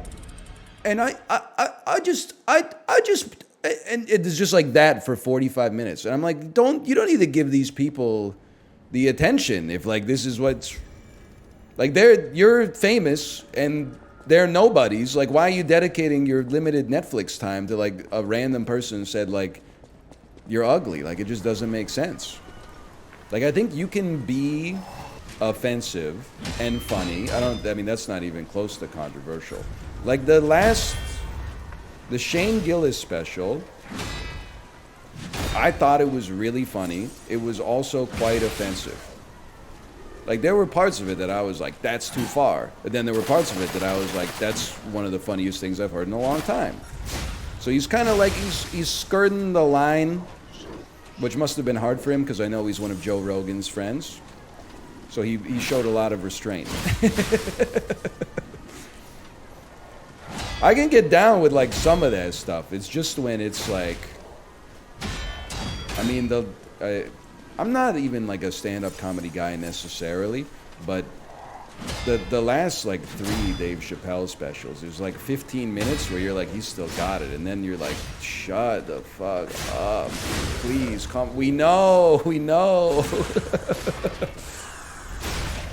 We know you're like courting controversy at every single one, and then people are like, I don't agree with you, and then you're making like another special about how people are mean to you when they don't agree with you, and I'm like, it's fucking that could we just go back to Killing Them Softly or something, man? It's crazy. We're really gonna do this again? We're gonna do another 120-minute. Comedians are the modern day philosophers of our times, and we're just gonna, the first like 30 minutes you're gonna be like, wait a minute, holy cow, Dave's back. The last 90, he pulls out the stool, lights a cigarette. You're like, oh, here we fucking go, man. Here we go. Oh, no. Says something like, let's talk about something. And then you're like, oh. But like the Ricky Gervais stuff, someone in chat nailed it, in my opinion, which is they said that he doubled down on the worst aspects of himself. He doesn't, in my opinion, the parts of himself that he feels are his strengths, I actually feel are his weaknesses and best used with modesty. The parts of him that are his strengths, he has pushed to the side in favor of this weird, like, Chris Angel comedian bit that I find annoying. Like, he's actually a very tender guy. You can tell from the shows that he's written, not so much The Office, but The Office, the UK Office, is genuinely like, I know this is an overused statement, but it's like the American Office on steroids. It's like if you like cringe humor and you haven't seen the UK Office, you gotta, first off, it's 8 episodes long. As they say, it's the longest British television program ever made. It's very good. Peep Show's pretty cringy too. It's been a while since I've seen it, but it's up there. Probably one of my favorite shows of all time. Is that? I mean, How I Met Your Mother is #1 for life. Nothing's ever touching that. Not unless they create another Barney Stinson, which is not likely because he's one of a kind. I don't know why, but like one of the only things I remember about Peep Show is, and it's like a "that's so me" moment, which I'm sure everybody has when they watch it. But when he finally, I forget the name of Olivia Colman's character that he's like in unrequited love with forever, but he finally like gets her alone and is gonna make his move, and he puts on Das Boot, and it's like,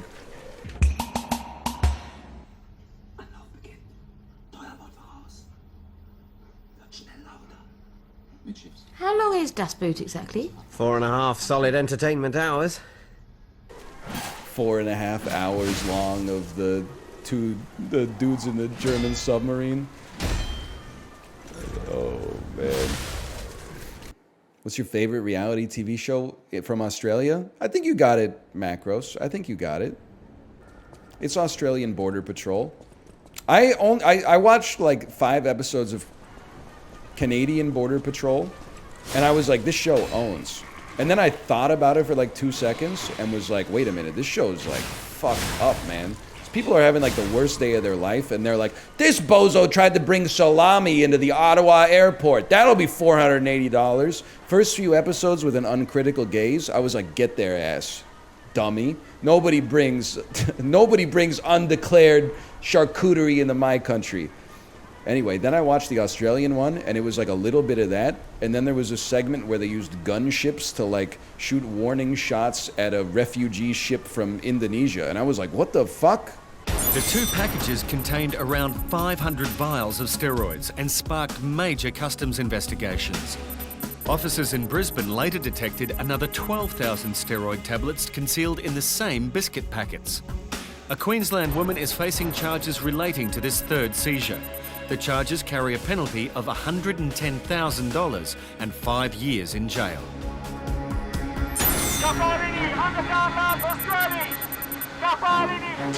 We don't have any of that going on Canada's Border Patrol. If they're doing it, they're not filming it, that's for sure.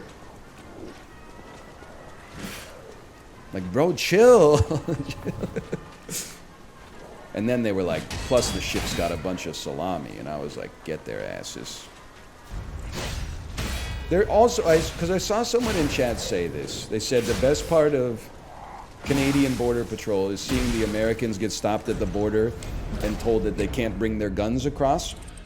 We need to be honest with one another here, okay? We're mending fences. There is a genre of Canadian TV that's basically laughing at Americans. And there's a genre of American TV that's called laughing at Americans. It's the news.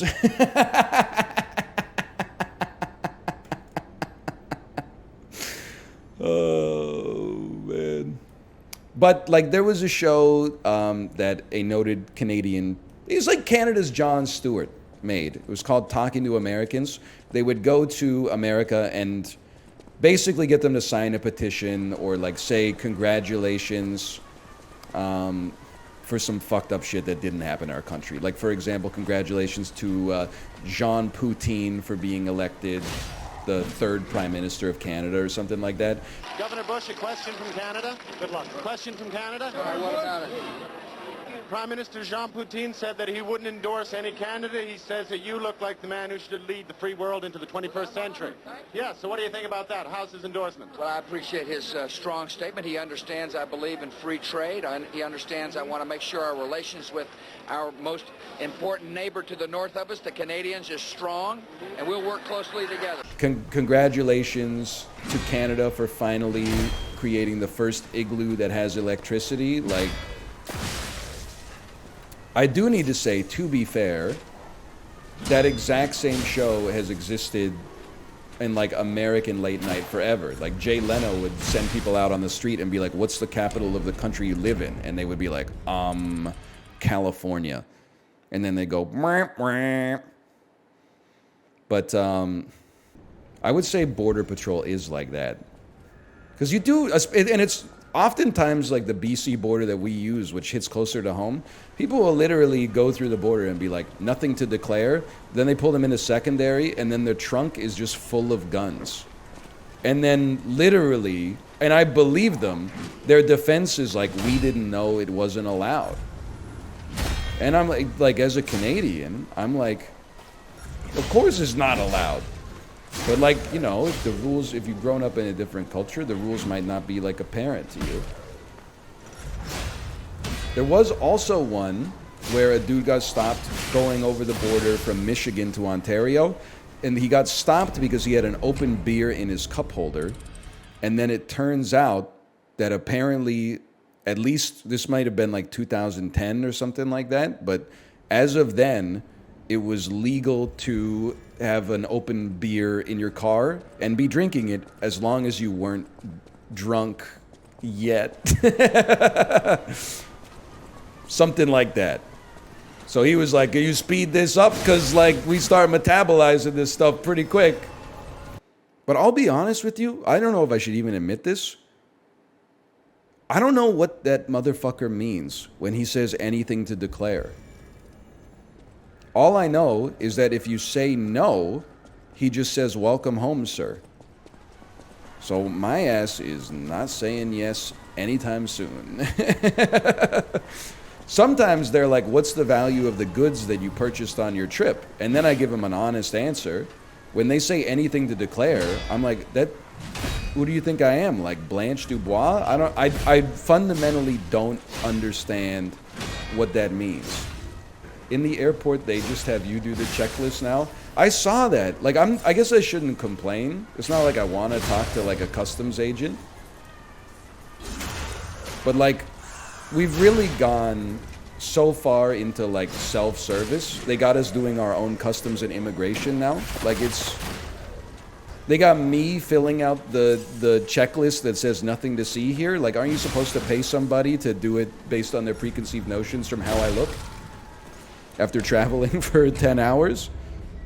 It's crazy. And then the dude asked me for a tip later, and I said, hold on, man. You know it's gone too far. I don't know where I'm going with this. It was going to be something related to having the prisoners do, like, their own lethal injections. We shouldn't, they've taken it, I've gotten high on my own supply too much. We shouldn't take it that far. Save that one for the Netflix special. You could have cooked on it. I know, but the thing is, like, you got to do that joke right. And it's like Who Wants to Be a Millionaire, right? Like, if I'm going for the $1 million, I better make sure I know the answer. Otherwise, I'm going all the way back to 32,000. I might as well just leave with the 256. Well, yeah, try to dodge the undodgeable. Good idea. Do you have hair on your shoulders? Yep. Pretty much everywhere. I would say I was embarrassed by it until, I mean, honestly, it's cliche to say, but like everything in your life changes when you have kids. It's like, I'm at this point, really, I've scooped up human shit with my bare hands, and I'm gonna be like, oh no, some like 17-year-old at the swimming pool is gonna make fun of my shoulder hair. Like, I would simply lift him over my head and throw him over the fence outside of the water park. It wouldn't even be a contest. I'm the hairiest motherfucker usually. Sometimes there's one dude as hairy or hairier than me, and I know that he's hairy because the first thing I think of is like, whoa, that motherfucker is hairy. The people that you see that you're like, that guy's hairy, you might say like, oh, like, it looks like he's wearing a sweater at the beach. That guy looks nearly hairless to me.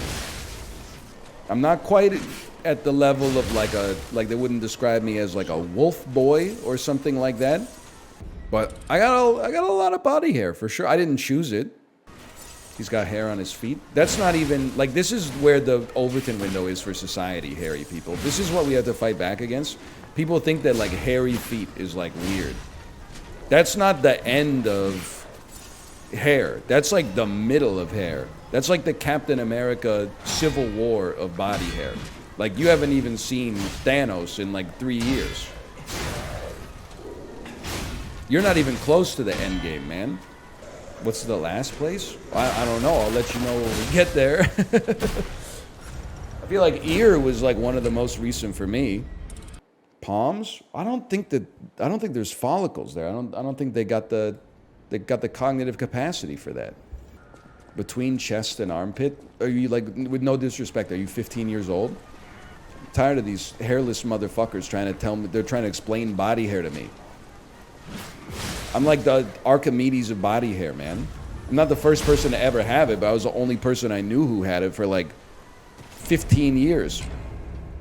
You know, I've had friends for like 10 years, never seen them with their shirt off. Finally, we have to change in a hotel room to get dressed for like a wedding or something like that. And I'm like, this motherfucker's 32 years old. He has 4 chest hairs, really? His chest is more hairless than mine was when I was 14. Like, how is that fair? And then they're always like, my chest is so hairy. Fucking dickheads. You didn't go through the same kind of trauma I went through. Oh, it's beach day at high school? Let me spend 2 hours shaving my whole torso so I'm not the only 15-year-old at the beach with an entirely covered torso with curly brown hair, shave it all off, wake up the next day. Now I'm the only 15-year-old at the beach whose fucking torso is covered with razor bumps because my dumbass doesn't know how to shave that kind of shit. I barely do the stuff on my face at that point. Thank God it rained. Got to watch Batman Begins instead. Saved my life. I would never have lived that moment down. Let's fucking go. Me, when I saw that it rained on beach day, let's fucking go! Oh, it's so gross. I have like 2 hairs that poke out of my nipple. Okay, fucking trim it in half a second then. You don't even know what it's like. People are like, if I was that hairy, I would just shave it. Fucking where, dude? You got like a special shower in your house that's just for shaving your whole body? Because the drain is never going to be the same. I was laughing. I know this bit. I don't know if Prezzo's here. He might not be Eliza P. Head. Can we get some at Prezzo's? I know he liked this bit. I like it too. It's also when you're hairy on your legs and your genitals, it's fucked up. Because anytime you shave your genitals, you have to decide how deep down your legs to shave so it doesn't look weird. Because like if you just shave your genitals, then it looks like you're wearing like and you're hairy on your legs and your stomach, then it looks like you're wearing like a pair of really pale flesh-colored shorts. So then you start shaving down the thighs a little bit, But then it just looks like you're wearing a pair of flesh-colored boxer briefs. And you're like, well, how deep am I going to go here, man? I got to figure out, am I going to just have like hair capris? Like, what's going on? There is like no good solution. Because someone in chat say, you ever try waxing? Kate waxed my chest and my stomach. We naively were like, it's extremely important to have skin-to-skin time with your baby when they're born, right? It probably is really important, but I don't think I needed to get rid of all the hair on my chest and stomach for that. But at the time, I was like, you know, let's do it. I've never done it before. It's an interesting story at the very least. It was very, very painful. But then afterwards, and it took a long time. It was very, very painful. But afterwards, I was like, at least I won't get like the itchiness when it comes back in. And then, shit was itchy as fuck, bro. I thought that was like the thing with waxing, was that it was fast versus shaving. And it doesn't itch when it comes back in. It was itching like crazy. It was misery. Science is still working on a way to, like, the perfect solution for getting rid of hair, like body hair. Nair, I've used it. It's not strong enough to cut through the grade of sandpaper that I got. I don't know how to explain it.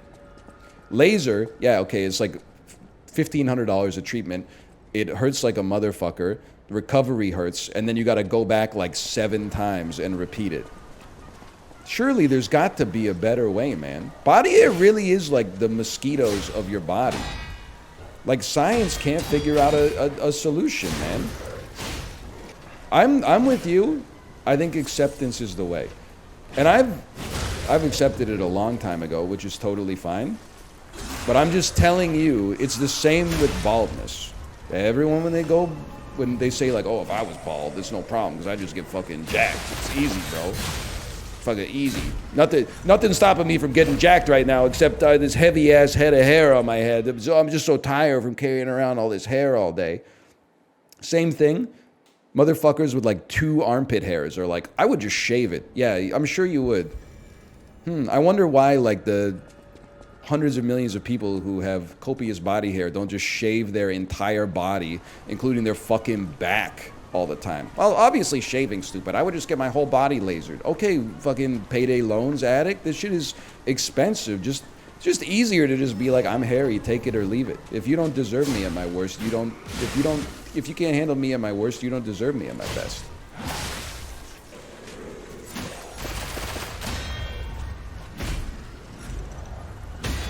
I own you.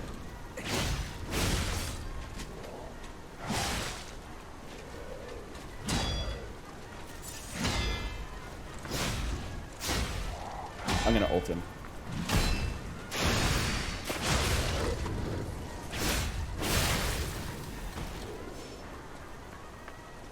It's pretty easy.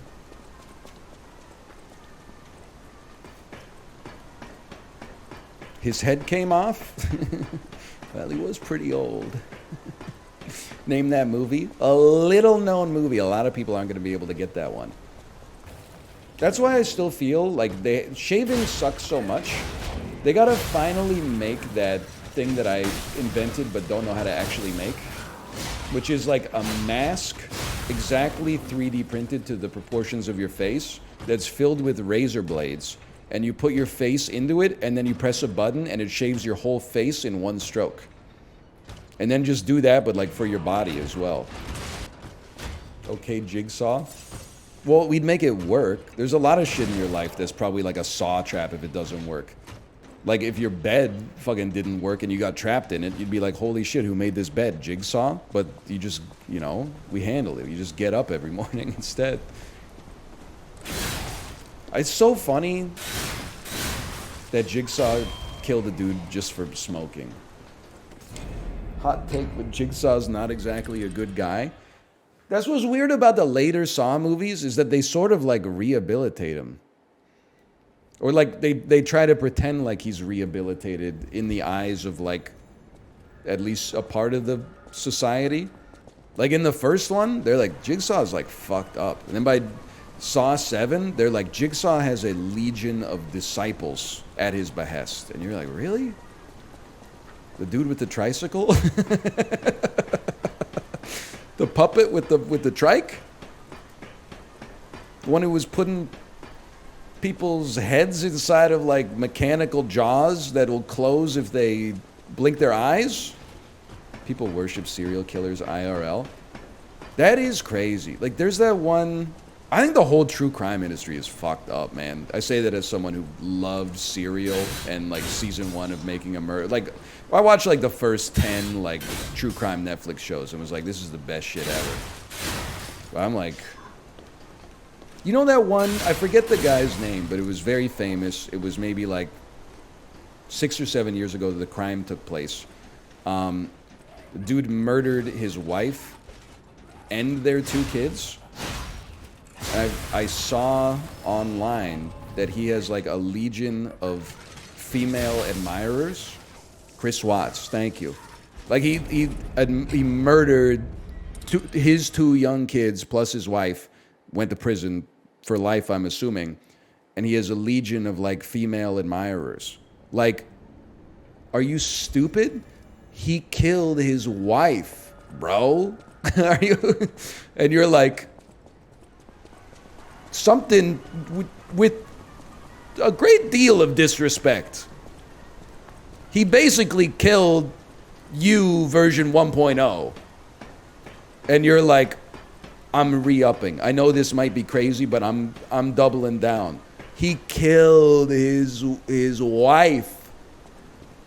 Are you stupid? Like, I don't know what else to say. Are you smoking reefer? Same thing with vampires. Bitch, no the fuck it isn't, because they're not real. That's not a real thing. That's... I appreciate the assist. I think you knew that, and you just said this would be a really funny thing to say, which I appreciate. Were vampires real? Sure. But even then, like, the vampires, they usually don't kill their love. Like, they turn their love into, like, another person who lives immortally with them. Like, look at Francis Ford Coppola's Dracula. Like, that dude was gonna fucking kill Lucy because she was just, like, you know, for the streets. But he was gonna turn Mina Harker because he was like, we're predestined to be together. You were my wife back in the fucking, in that war in Romania or whatever. So there's almost something like, I'm not into it. There's something romantic about the vampire thing. It wasn't like he just killed. It's like a vampire falling in love with Van Helsing or something like that. And you're like, yo, Dracula, Van Helsing kills vampires. And you're like, yeah, but I'm built different. What about the Phantom of the Opera?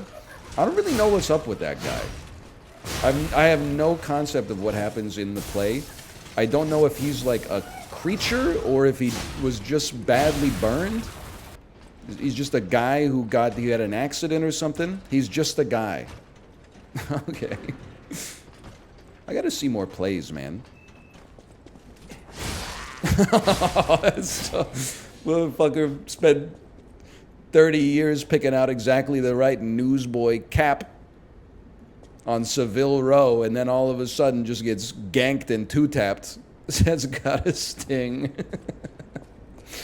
Oh, wow. I am live. Okay, by the way, I did eat I should have responded to your message. I did eat the Costco mandu for lunch. It was great. Thank you. Pardon me. Something about, dude. Malik, I don't know if you need to hear this, okay? Downtown Costco, it's fine. It's a Costco. Richmond Costco. Richmond Costco kind of goated. The free samples were relatively unperturbed. People grabbed stuff quickly and moved away. Had some chocolate-covered acai berries. They were delicious. Way better selection of prepared foods. A bit of a pain in the ass to get to, don't get me wrong. Might be easier to get to the Still Creek one, but... How was the parking lot? It was about as bad as the downtown one, which is not as bad as I was expecting. I mean, the traffic on Highway 1 near Willingdon around rush hour is way worse, if you know what I'm saying. You may not, which is fine.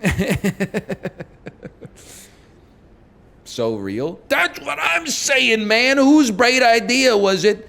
So WAC Bennett said, you know what? We're gonna the busiest intersection in the mainland on the highway. We're gonna have 2 on-ramps that are also serve as 2 off-ramps. So the million people trying to get off have to fight the million of people trying to get. You couldn't have spaced the intersections out by like at least 500 meters or something like that. The flow would be so much smoother.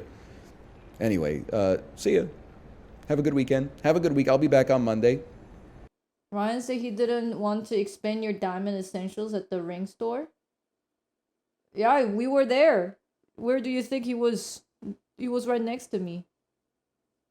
We were there together. And my dude was, well, I wasn't really interested to buy a diamond ring or bracelet or necklace. It was, guess the weight of a diamond.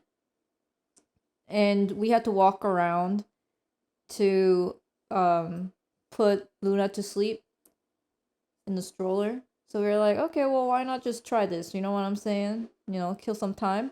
We're like, okay. And then we're like guessing the carat of this diamond.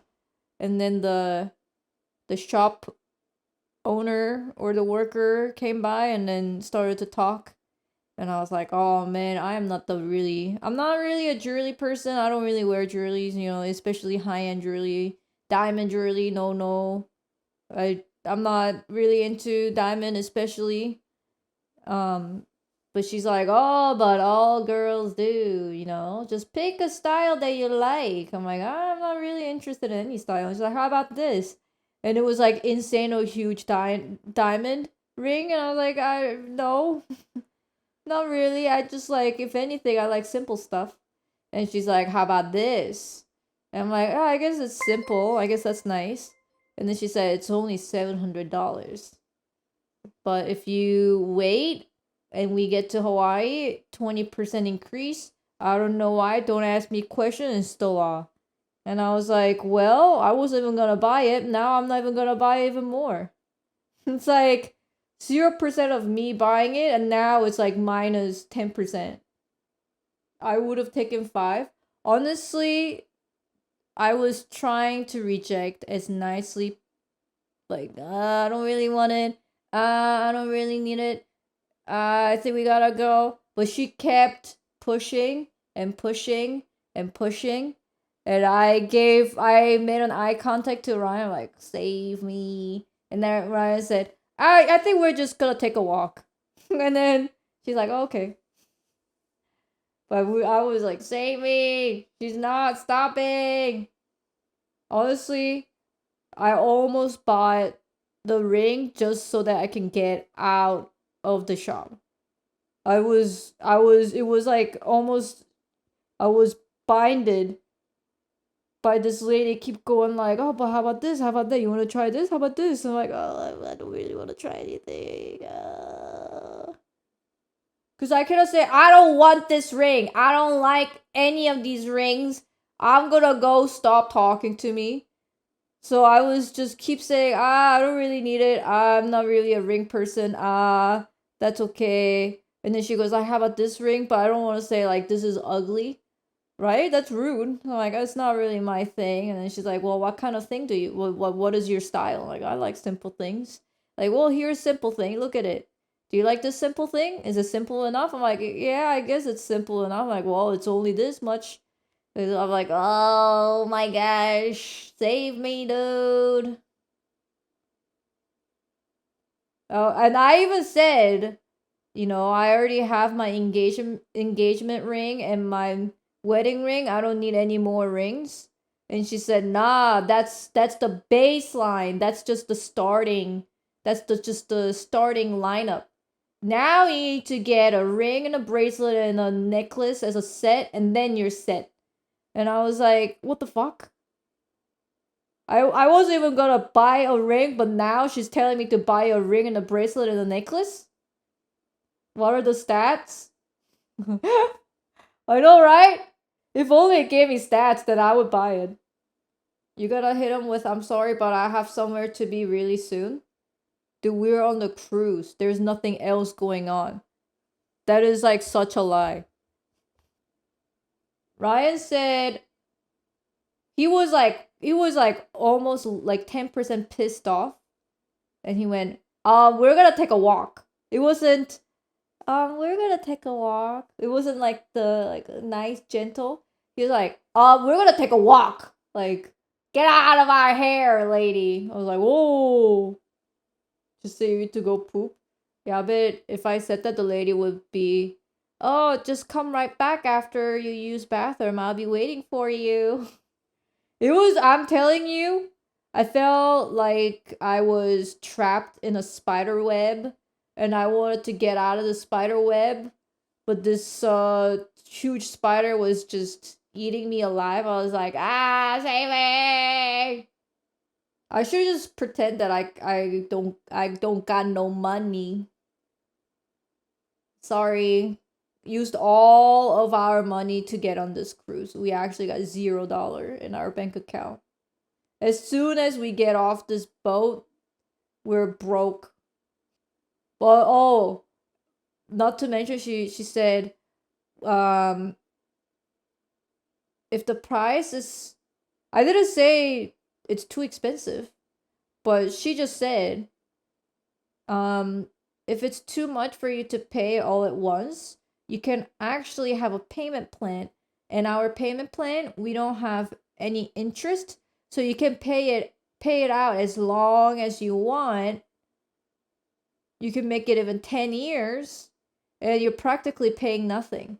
I was like, what? I didn't say any of that. But then she told me to break it down. 10 years, 20 years, 30 years. Practically I'm paying nothing. Yeah, I would like to pay off my ring that I did not want for the next 40 years of my life. And then she then said, when the diamond, when the price of the diamond increases and your ring's value gets more expensive, you can come back to the shop and we'll pay you the difference. So let's say I bought it for like 700, and then the worth of the diamond goes up by $2. I can go back to the cruise ship, and then she will give me $2, dude. Oh my god, I don't think the value of diamond goes up. Like, it's not gold. So I don't think that's a good value. She was also like, these aren't real diamonds. They were mined by real exploited people. But oh yeah, they're not lab diamonds. They're real diamonds, and then all the workers are paid fairly. They don't exploit their workers. I don't know, all these things that I wasn't interested in. I'm like, good for you. Good for you, but I wasn't interested. Like, I'm still not interested. But the only reason that I was close of buying a ring was to get the hell out. I tried the 3 lines of me saying, I don't really want it. I want to get out of here.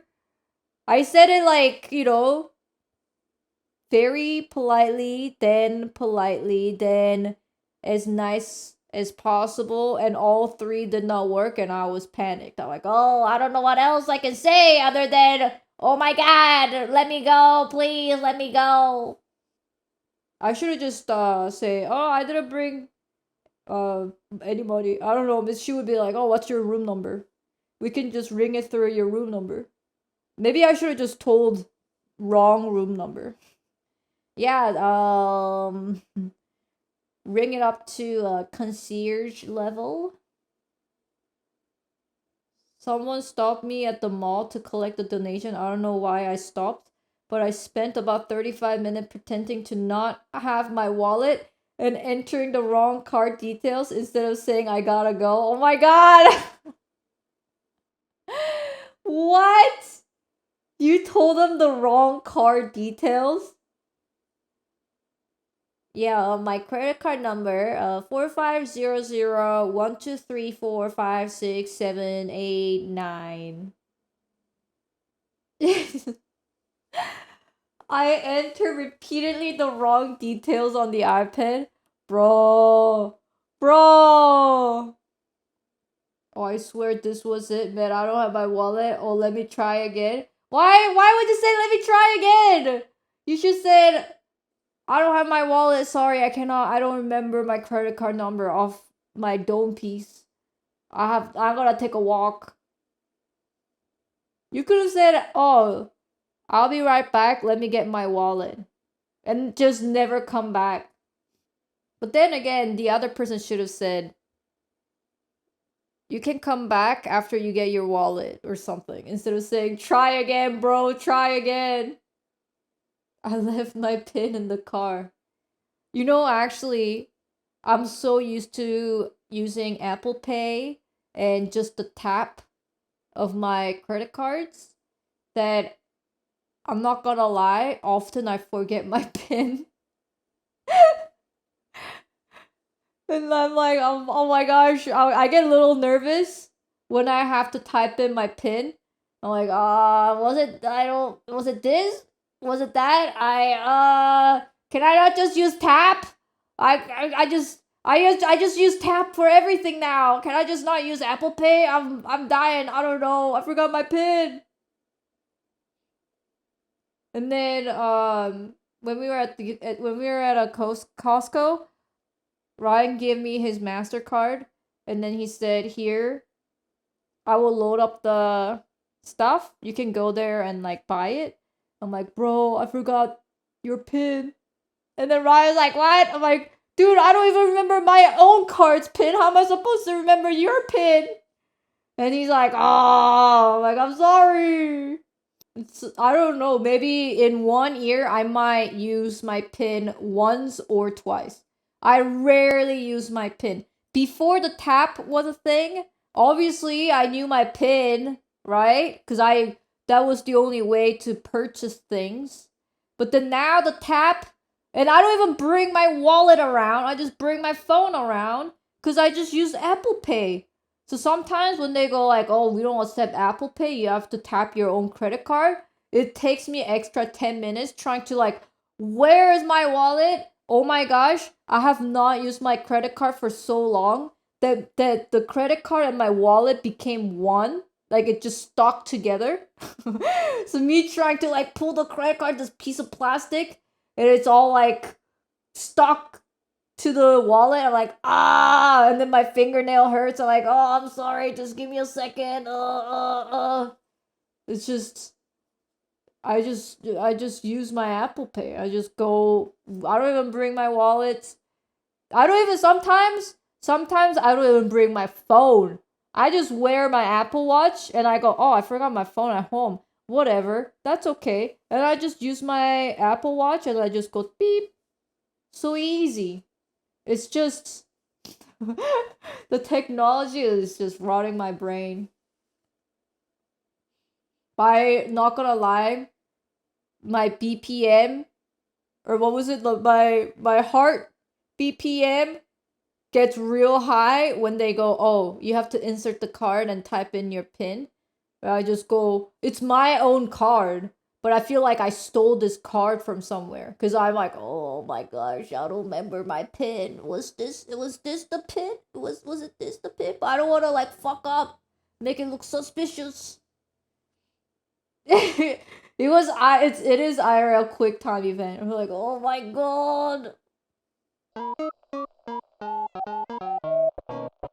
Alright, just up the top of the dome piece. Here we go.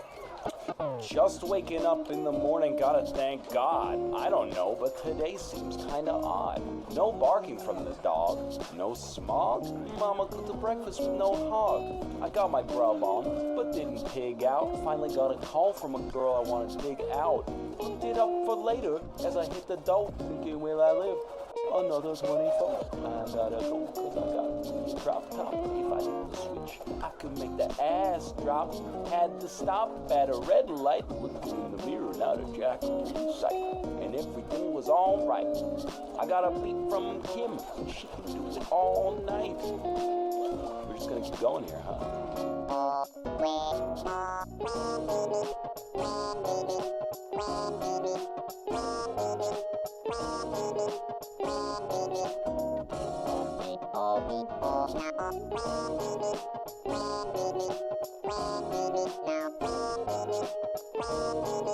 That was an original on top of the dome.